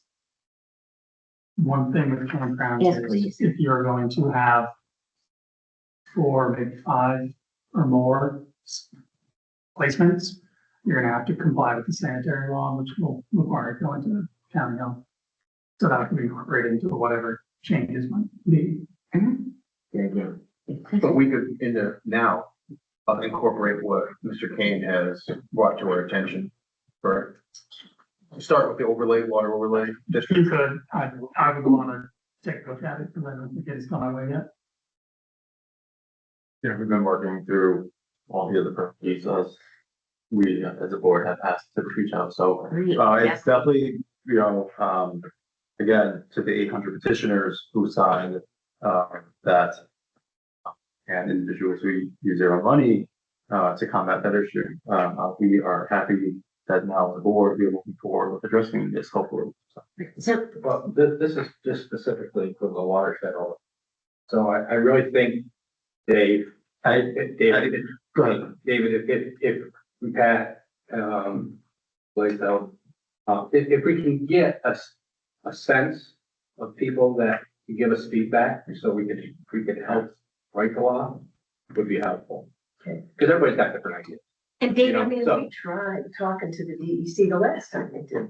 City, see, and Well, that was, wow, when Dick Mills. before the watershed overlay was established, you say? Maybe, I mean, you know, it was the first time they logged, and I called the no, this is DEC. not a law. This is. Campgrounds. Oh, Yeah. sorry. Yeah. Don't worry. Yeah. Don't worry. Sorry. So, Yeah. David, your petition that you had 800 plus people sign talked about campgrounds in RE40, not specifically just the watershed. That is correct. So what, I mean, you would like us, although you're interested in the watershed, you're also for, You know, I think it's sort of a no-brainer that probably campgrounds should be in the watershed for kind of obvious reasons, but I mean, you need to elucidate those reasons at some point, you know, you have to do so. There's also the greater issue, as I pointed out multiple times, that as the law stands, it's the one and only use that does not require special use permit besides the three kind of, I guess you call them inherent rights of home ownership, a farm, and of home occupation. Those two are inherent.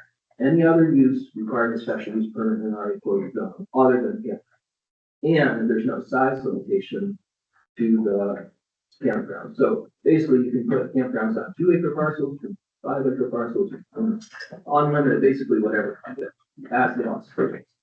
So that's kind of the issue, and that's why it is also a timeline issue. But I think, you know, it certainly is sort of no-brainer watershed. It seems like it would be an intensive use for the watershed. I mean, I think we could list it under that. Because that was the whole point of the overlay, is to avoid intensive use. I mean, to the point where it even discussed what you could put on your driveway. Right. And it was just, you know, having encountered a person who was involved in that watershed overlay, but it wasn't, they just couldn't think of it. It wasn't something that occurred to them at the time.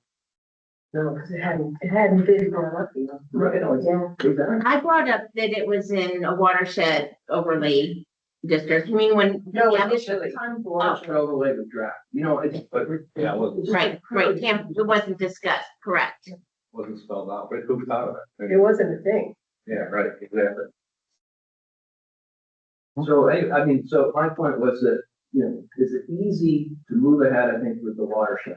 It's a little harder to get a campground law drafted throughout the town that specifies maybe, you know, acreage minimums, setback minimums, all that kind of stuff. It's a time-consuming process, potentially, you know, it's not something you just do overnight, and which is why the petition was for a moratorium. And even people who wanted to put their own campground signed the petition for the moratorium because they wanted to get the law clear and codified so they knew what they could or couldn't do. So, and I would suggest a moratorium, frankly. I mean, that's what the original petition was for. That's what we presented 2 years ago. No action was taken. Despite repeat. That would be sensible. But certainly in the watershed, I mean, that's something you do right away. It's, no difficulty there. Chris, how intensive would that be, like, to look over beyond the watershed? Here, they look at all the acreage. Yeah. Watershed is a more fragile area. I believe we should tackle that first.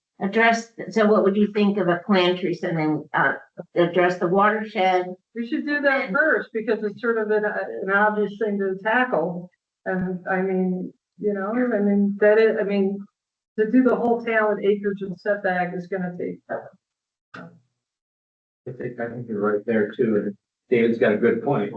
We can amend our code for a special use permit or camping anywhere else. I think we, you know, We actually discussed that, amenable to that originally, that to add that into the code where a special use permit would be required. I never really got traction, but it was a suggestion, and I think everybody was amenable to it on the board at the time. but it still has no teeth to it in the sense that there's no setbacks, there's no minimum acreage, it's still just kind of at the, let's say, whim of planning board, but, you know, discretion of planning board as to, and people will still have the right to do it, unless the planning board takes the approach that, well, maybe you don't think it should go there. Which they seem to want to do those situations. This has been, yeah, Chris, it's been a couple of years. Yeah. You know, there's been no action, so. So, I mean, Chris, would you at least address the watershed issue? As we go through everything else, and if it's you feel should be prioritized, that you do that, but I know this has been a long time standing issue, so we would appreciate it if you could, but, also then I would say then to do with like data to end next time, right? What else do we discuss? I think it should be up to us.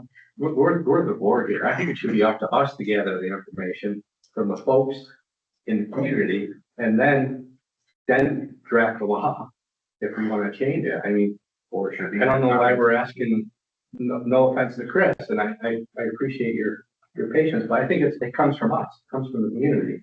And then we gather the information and say, this is what we want to do. That's just my opinion. Well, I mean, I think you had 800 signatures that said they wanted it. I know, but I think we gotta get more information from the community, what they want. that's Right. part of a comprehensive plan too, Well, an yeah. update too that I've been asking for in regard to this issue. Do the research, we can't, I mean, no offense, David, I know you did the hard work, you pounded the pavement, you got signatures, but if the town's gonna use the survey, we need to conduct it ourselves. We can't rely on a third party unsanctioned survey realistically, or we can use that as our basis for starting our own, which I might suggest, but we can't use that as our only evidence. We also had dozens of presenting opposition to this in ZBA meetings, in planning board meetings. As I mentioned in the last town board meeting, all our presentations to the zoning board, the written part was currently disposed of. So there's no written record of that, but all those things were done. So there has been a ton of feedback already from the community. And then you want to put out a survey, I mean, ask anybody. I mean, want to campground, you know, in next to the person that you have bought and invested in. I mean, I would say that, you know, as everyone's sharing how in-depth and thorough it is, I mean, it's sounding more and more like we may want to consider a moratorium on that issue if needed. But again, I will defer to let Chris, you know, take a review on it, and then we can put out next steps if that's this path of getting, you know, doing a survey or whatever it is that we as a group decide.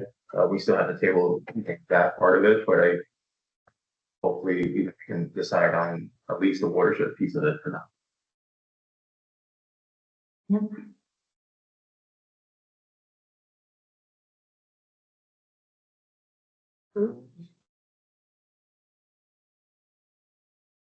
Good discussion. Now we got one last thing under legislative, discussion on resolution, code of ethics for the town of Oneonta.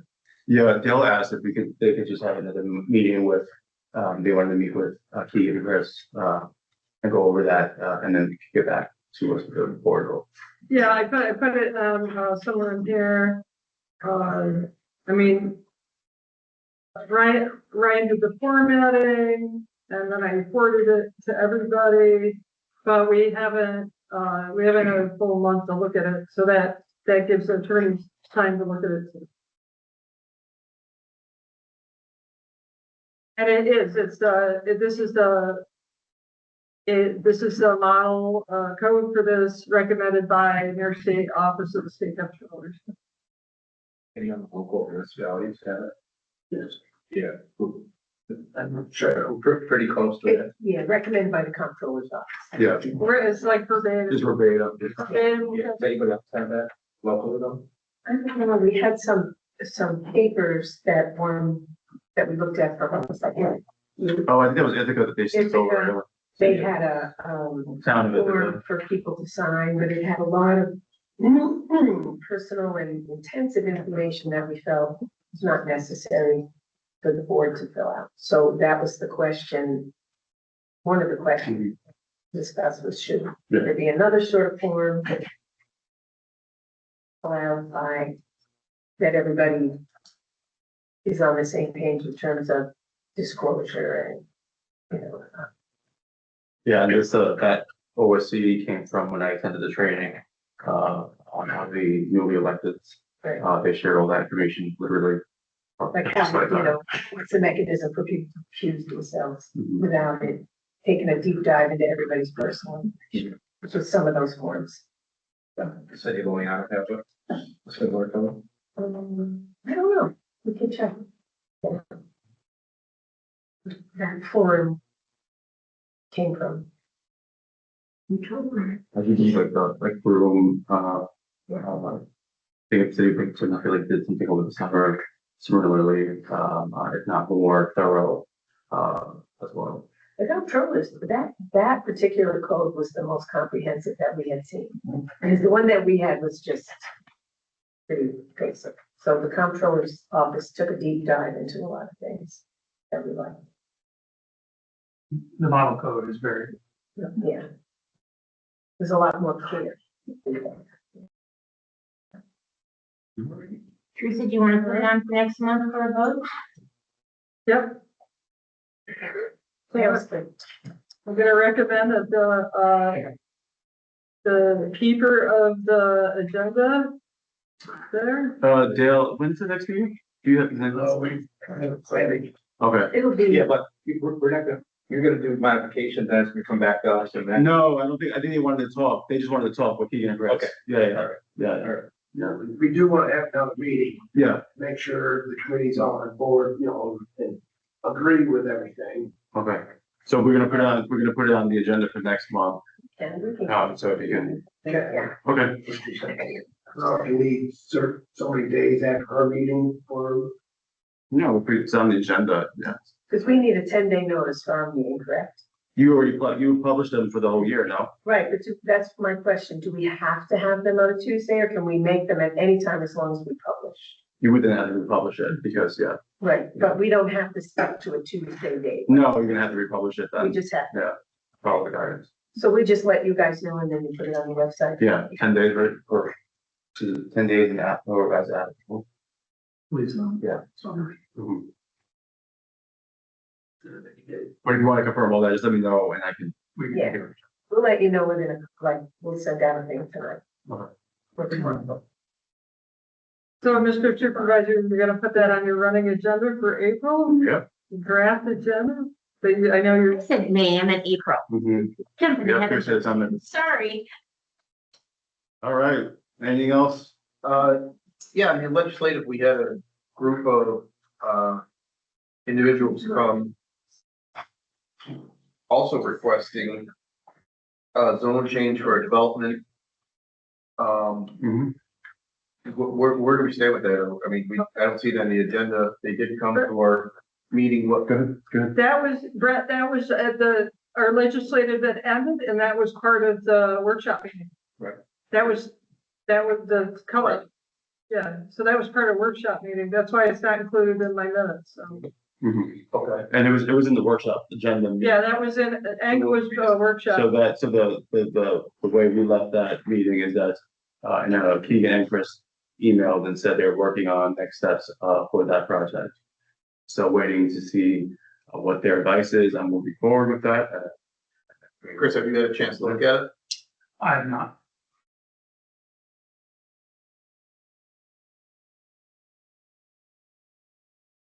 We will address that then next month. And just note that we just did get that same week as our committee meetings. All right, facilities, technologies and parks. Engineer. Yeah, that's already been discussed realistically with regards to proposal, so as soon as the Is he gonna do that proposal to whoever the engineer is? Or do you already have one? No, that's his proposal. Yeah, yeah. So we had that last meeting, Is that something we want to vote on this meeting? Because we gotta get going. It's like everything, the sooner we can, retain him to do the engineering enforcement plans, the money's there. We can get, obviously building permits. to get But it's, started. yeah, but is it gonna be, This is a separate, it's gonna be separate from his? Yeah. Oh, okay, making sure, all right, Okay, so good. this was before anybody. I didn't see it in the packet. Was- Yeah, I emailed it that same night when I got home to everybody. Sure. Pretty nice for the proposal on. You mean for the, For the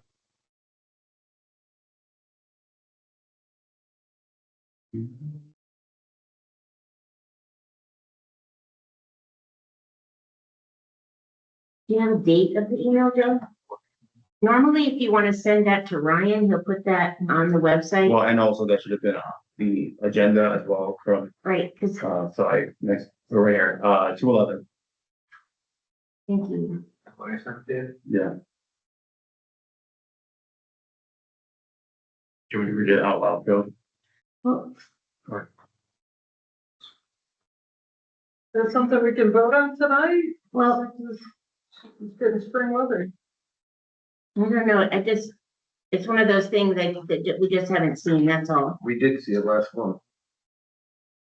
Joe, But you didn't bring it up in this month's meeting, in March meeting though. So what is it, Joe? It's under, We didn't even have our committee meeting because all the other meetings ran past our meeting. That Brett and I didn't even have a chance to sit there and talk. So if you want to defer this to the next meeting, that's fine. You just gotta realize every month that goes by, When, Joe, when is your meeting supposed to start? Because nobody said, like, when I'm supposed to end and you guys start, so.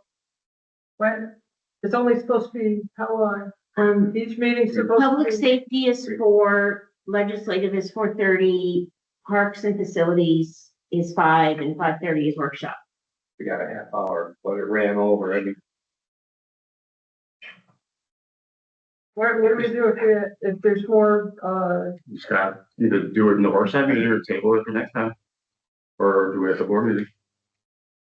You can't read it, well, it's 6 pages, but Yeah, I mean, we can skim it on our devices. just put it off to the next meeting.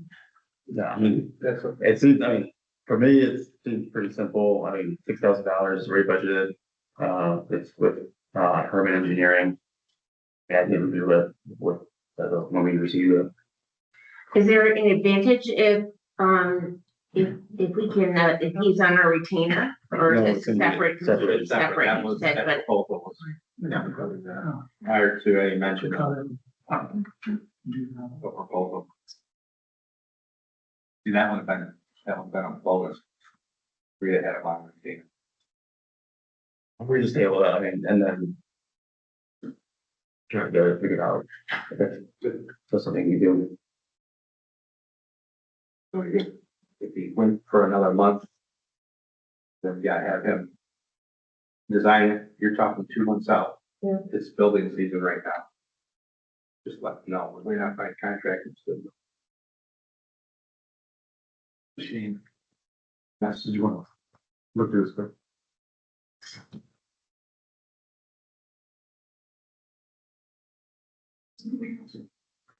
so that's for the design only? That's the design. That's just it in here, yeah. Engineer. Yeah.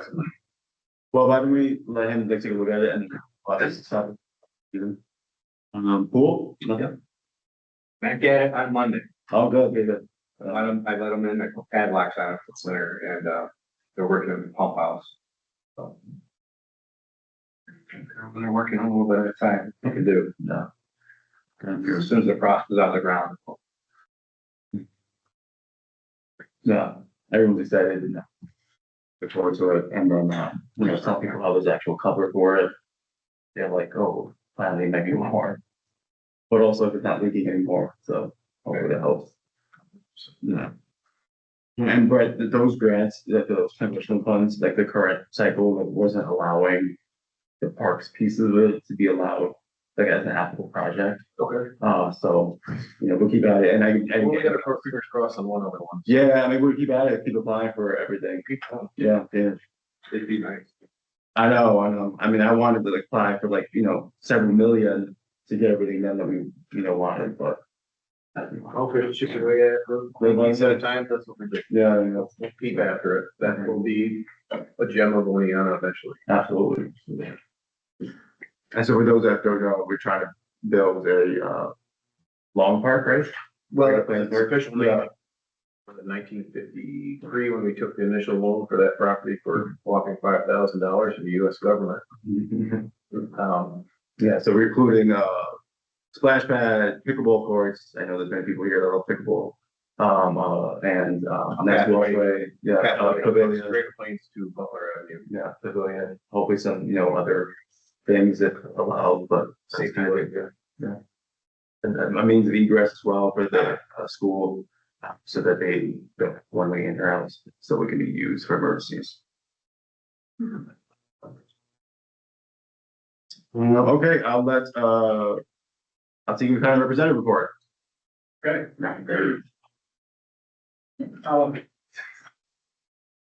Couple months ago now. Someone leave the phone up. Oh, no, I think that's Ryan's, he's using for my. That's supposed to be there. Okay, all right. Hello, council. Thank you for having me. I'm not gonna go too much. I know so much of this is me learning this and just telling you that I learned it. So I'm sorry if it's getting repetitive and you're like, yeah, I know this. But anyway, I was asked to, actually, I'll say that for the end. So things I did this past month, I met with the county attorney and the planning department to talk a little bit about data centers. I sent a letter to Will in support of the moratorium, and wanted to see what we could do at the county level. And Denise was very wary. We talked for a while. I talked with Tammy Harris, and I kind of got a little bit out, obviously with home rule, it's really hard. You have to kind of pick some sort of infrastructure piece to look at, whether it's electricity use or, roads or something like that. And so we're not sure where to go from it now, but Tammy is writing a white paper for the county, which on usage. And so that's really exciting. She thinks she'll have it, her planning department will have it by the end of the year, which will be just general recommendations to all municipalities all over the county on how to deal with this. I also want to really extend my happiness and you guys pursuing this moratorium. I think that's phenomenal. March 19th is the last date for community event grants through the county. I'm sure you've dispersed that. We've got a lot in this area already happening. Just want to make sure community event grants, I think up to $600 per event. I shared a community health assessment. I'm not sure if you all get the community health assessment for the county. Okay, it's 100 pages long. Lots of figures, which I really like. So I'm just going to note the ones where I noticed our township really kind of bleeping out as a place of interest. First one I noticed was out of all the towns, we were the only one that had a percent population with disabilities over 20%, which was really interesting to me comparatively. I don't even know why that exists, but that stood out to me. Next big thing, this is really sad, but our patient to dentist ratio is half the ratio of everyone else in the state. And then our patient to primary care provider ratio is 730 to 1, where in New York it's 1250 to 1. So, I mean, we all know rural healthcare is struggling right now, but this was some really good data supporting that struggle. Next, our crime rates are way down. I want to highlight that because you remember a couple of months ago, we talked about this property the county's pursuing, the 400-acre parcel. There are rumors of jails and things like that. So I just want to point out crime rates are going down. We have fewer inmates than we have in the past, which is a really good thing. And the potential, cost for a new jail will be a lot. Leave it at that. Yeah, we're a county of high concern in the state for adults who have healthcare providers. Our opioid overdoses the last 2 years are down a ton, 100% or more. So, not 100%. We've cut it in half 2 years in a row, which is really exciting. I started talking to Destination Marketing. That's a group that gets hired by the county to do marketing for this area. And I'm trying to do like a little bit of an audit on them and they're not happy about it, but I just want to find out exactly what is the messaging? Is it leather stocking? Is it Cooperstown? Is it upstate? Because I really want to understand that message. Because I've talked to Will about this, and I'm sure you understand bed taxes. Well, everyone wants to talk about how much rentals and sales tax happens up in the northern part of the county. Every one of them drives here. Everyone drives on our road. Every car that visits drives on our roads. And I just want to make sure we're getting our due for that. I attended a regional trails network, which was hosted by the Otsego County Conservation Association, the Meadows Building.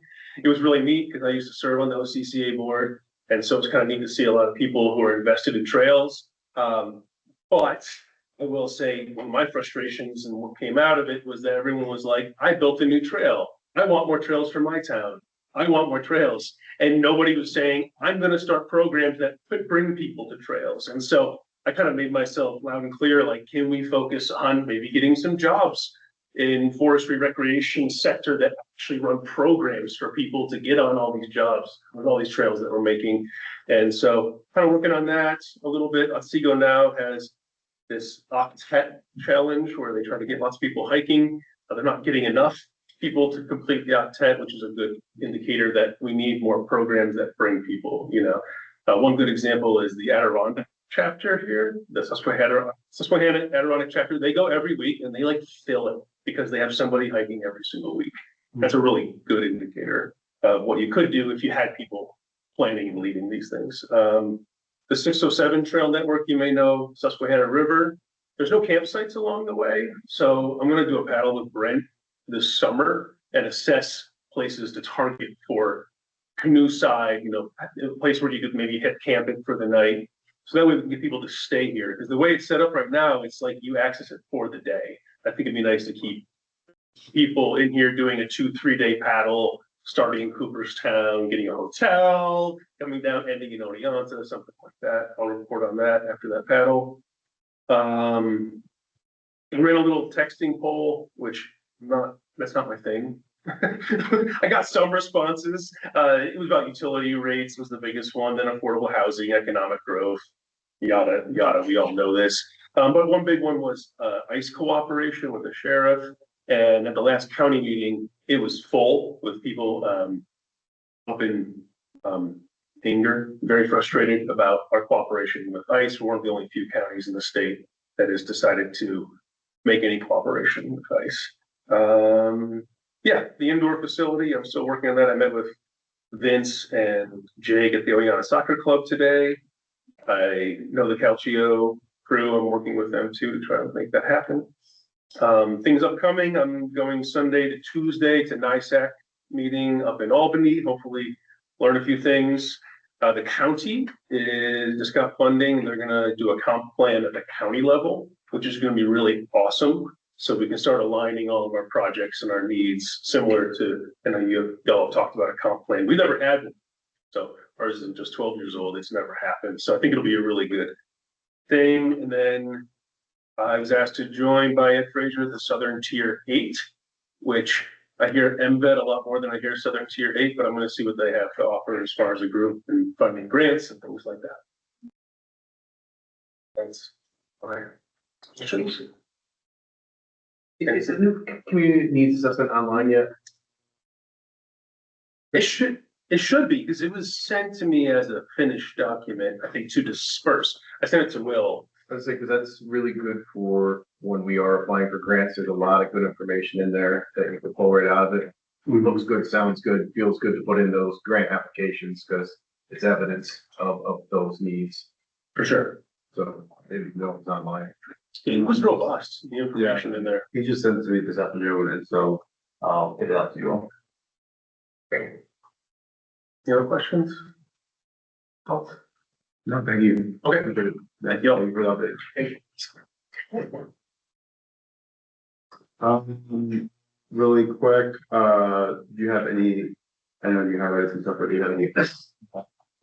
Yeah, so just quick review that section 6 identification contract regarding local misconduct or failure to adhere to care doesn't cover negligence or even gross negligence.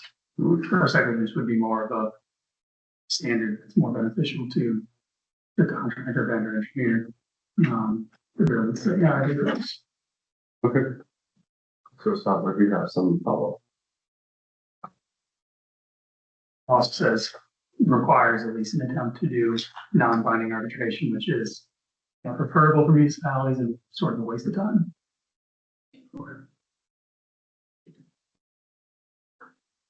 Waste of town resources. Yeah, most of it's back then. Yeah, I'll have it and write it up, send it to you, or you want me to send it back to, It's just that, down.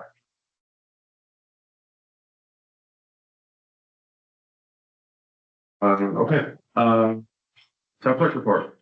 Just a couple of things, I did not hear anything about brush pickup in the highway, is that something we're working on, or is that maybe? To put that down, though, Cody, yeah. Getting called. He's on the next agenda. Brush pickup, yeah.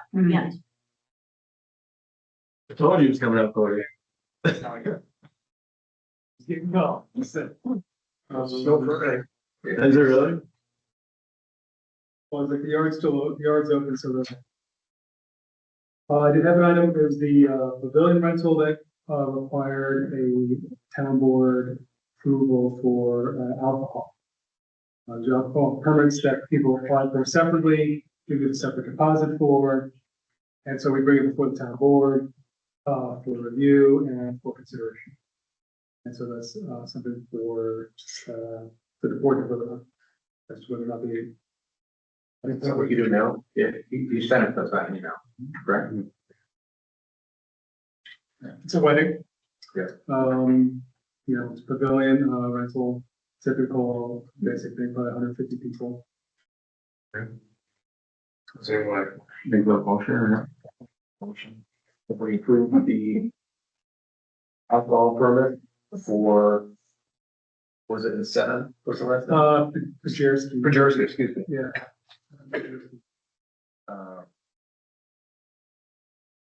As stated in the application. Yeah. Second. It's nice that they're following the rules. Because most people trick there regardless, permit or not, so it's nice they're following the rules, so I'd like to wish them good luck in their marriage. All right, roll call. Rilke. Yes. DeSantis. Yep. Camerata. Yes. Oliver. Yes. And Rivera. Yes. Motion carries. Lastly, I had a couple of emails come in today from residents stating support for a moratorium. I have Gary Maffei, Catherine McDonald, J.C. Farron Chase, Carrie Chase, and Jeffrey Doyle all submitted emails for support of the moratorium. So I'll just have those in the I'd record. like to respond to them and tell them that their wish was granted. All right, thank you. Okay, anything else? Do you want to go back, I guess with your engineering for the pavilion, Joe? If we can go back and vote on that, if the board wishes to do so? No, there's, Chris shared some feedback. Check, okay. All right, got it. Yeah. If you could though, send that Ryan, we'll put that on our website, Joe, too, as just a housekeeping thing, so I can look at it instead of thinking it was that. Chris, could we do like contingent? Could we vote on it right now, like contingent on the exception of the changes to the document and You could, it might be hard to word it without knowing how it might end up being actually worded. You follow what I mean? Like if he's gonna negotiate, like if, from my quick review there, I didn't see that it provided for indemnification related to negligence. Right. So he would want that, he would want gross negligence, because that's a harder standard for us to meet. So we would want negligence, he would want gross negligence.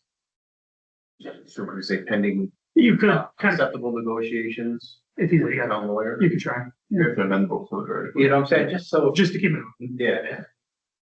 Take it loose. All right. overall.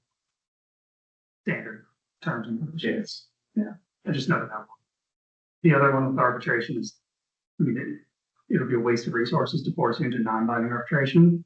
Because you don't need to go through that process at all, but at the end of the day, that's not that big of a deal.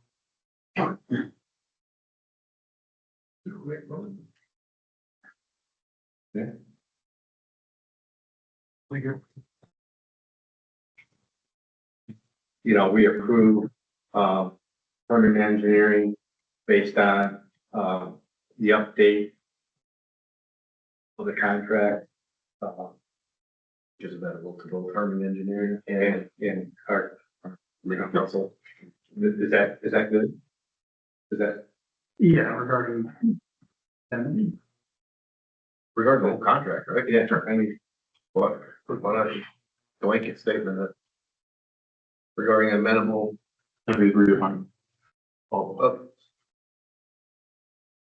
what's the combined motion here at this end of the table here? Why don't you restate it for the town clerk? Yeah, You're over it all? Yeah, I would just, you know, amend it to, you know, the proposal he sent to us upon legal counsel for verbiage that would suffice, legal.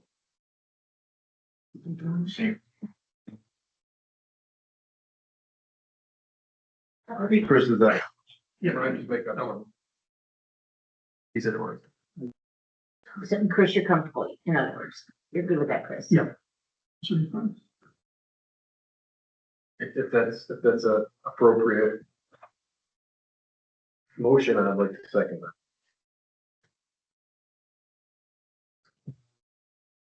Just want to share, it's called Proposal for Professional Architecture and Engineering Services Park Pavilion Structure. Joe, the money is currently funded, correct? It's positive. It's not. Yeah, I'm not trying to share it. Yeah. And then, it is for, urban engineer proposed a lump sum fee of $6,000, and, as Joe has shared, it's for sketch and design development of the pavilion along with the construction documentation. And it would be completed within 4 weeks of the security contract.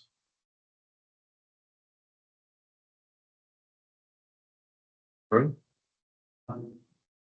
Roll call? Bill Kinsey, Yes. DeSantis. Yep. Cameron, Yes. Howard, Yes. Rivera, Yes. motion carries. And also as a follow-on to the engineering, yes, please get something, ready for the attorney to review, for the retainer, so hopefully get something back from Alex. Well, Yeah, I'll email him. we'll take care of, because you should let them know about that. About this, About yeah, that, okay. yeah, I will. We got a culvert that needs fixing, so. Okay. All right, the only thing we have is, well, we have two more, privilege of the floor. And so again, anyone, 3 minutes respectively, it is open to everyone. Ramona Woodford, I just wanted to share, just on some of the discussion that happened on different topics tonight, just some thoughts on that the board may or may not choose to consider. But just talking about locking into the one vendor for the Aqualogics, that makes me a little leery to lock into one person. I don't know that it's a great thing to, I feel like in a way that's bypassing the bid, procedure process. And I don't know that I love that idea for any organization. And I did appreciate the comment about not always needing the Cadillac of whatever we're getting, because I don't know that that's a financially responsible thing for us to do. And in life, we often don't need the Cadillac of everything. We just need something that's gonna get the job done. Just curious, not looking for you to give me an answer right now when talking about the, replacements of trucks, you know, with the fleet here. Just curious if there's like a 5-year plan in place or something for replacement of equipment and trucks? Because we know it's going to happen and that usually helps with the budgeting process of whether or not the funds are there for something. Regarding the sidewalk repair, I guess I'm hoping that there's some kind of process that rates how degraded the sidewalks are to determine which ones to do first. I don't think whether it's West Oneonta or the west end of Oneonta, one is more deserving than the other, but it makes me think about bridges and how they get reviewed and rated for whatever. But I would hope that that's how the decision is made, which sidewalk to head towards or to do first. Again, I don't even know if that is something for sidewalks. It just seems logical, for me. I just was gonna, about the committee for the, short-term rental, about how we're selecting that committee. I guess for me, I would just put out there, I hope that there are varied people on there, whether they're business owners, what do I want to say, year-round residential people, short-term rental people.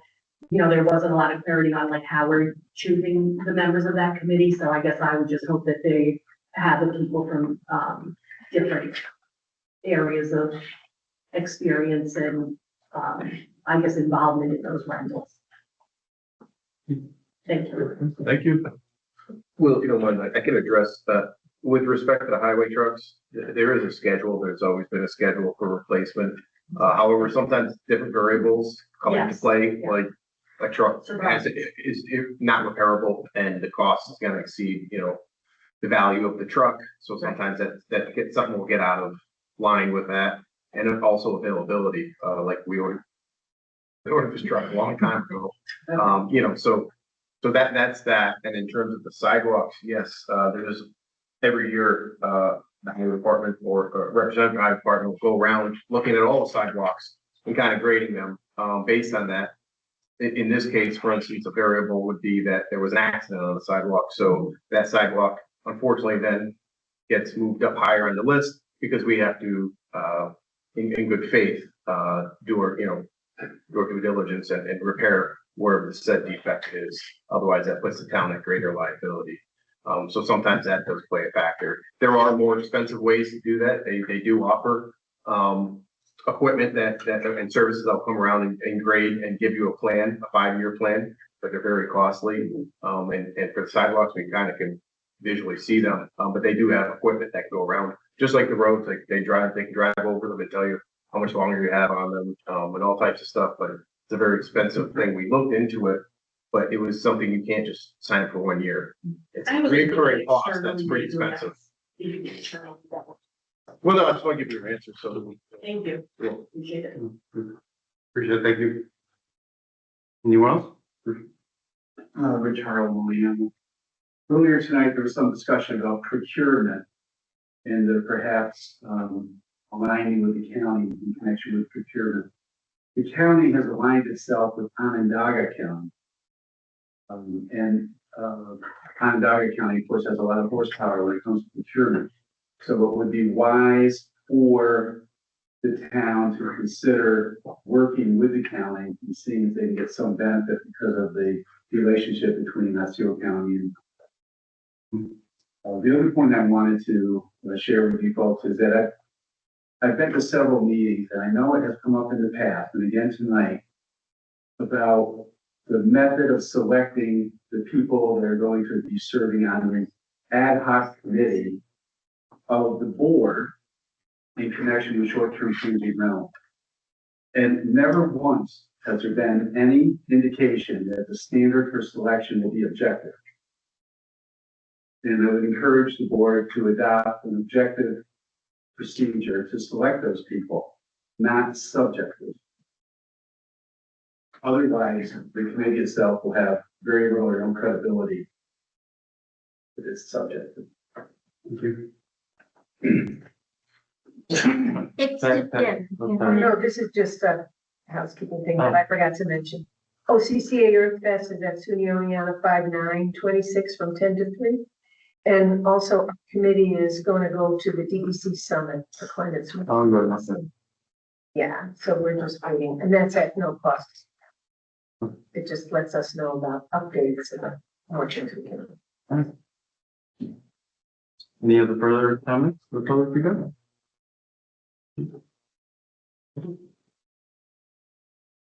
Alright, so we just have to vote on the transfers, we have voucher number 2025-798 to 2025-811, in the amount of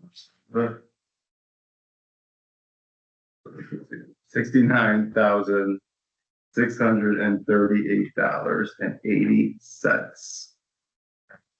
And we have vouchers 2026 dash to 2026-102 to 2026-150 as well. And so the totals to be paid $71,672.45 are totals for vouchers for payment. Yeah. So we need, Well, Vector signed the bill, but I think everyone did, so I think anyone can do that motion, right? yeah, if everyone, Yeah. anyone, yeah. I'll make the motion to approve the transfer. As stated. Second, Generally, Teresa, the people that sign the bills, if you want to, make it second it. Yep. please, all right. Any other discussion? Paul? Bill Kent, Yes. DeSantis, Yep. Cameron, Yes. Baldwin, Yes. Yes. Thank you. And I believe that is it for today. Do we need a motion to close? Yes. Yeah, I'll make the motion to adjourn. all right, second. Second. All right, all ayes. Aye. Aye. Good night.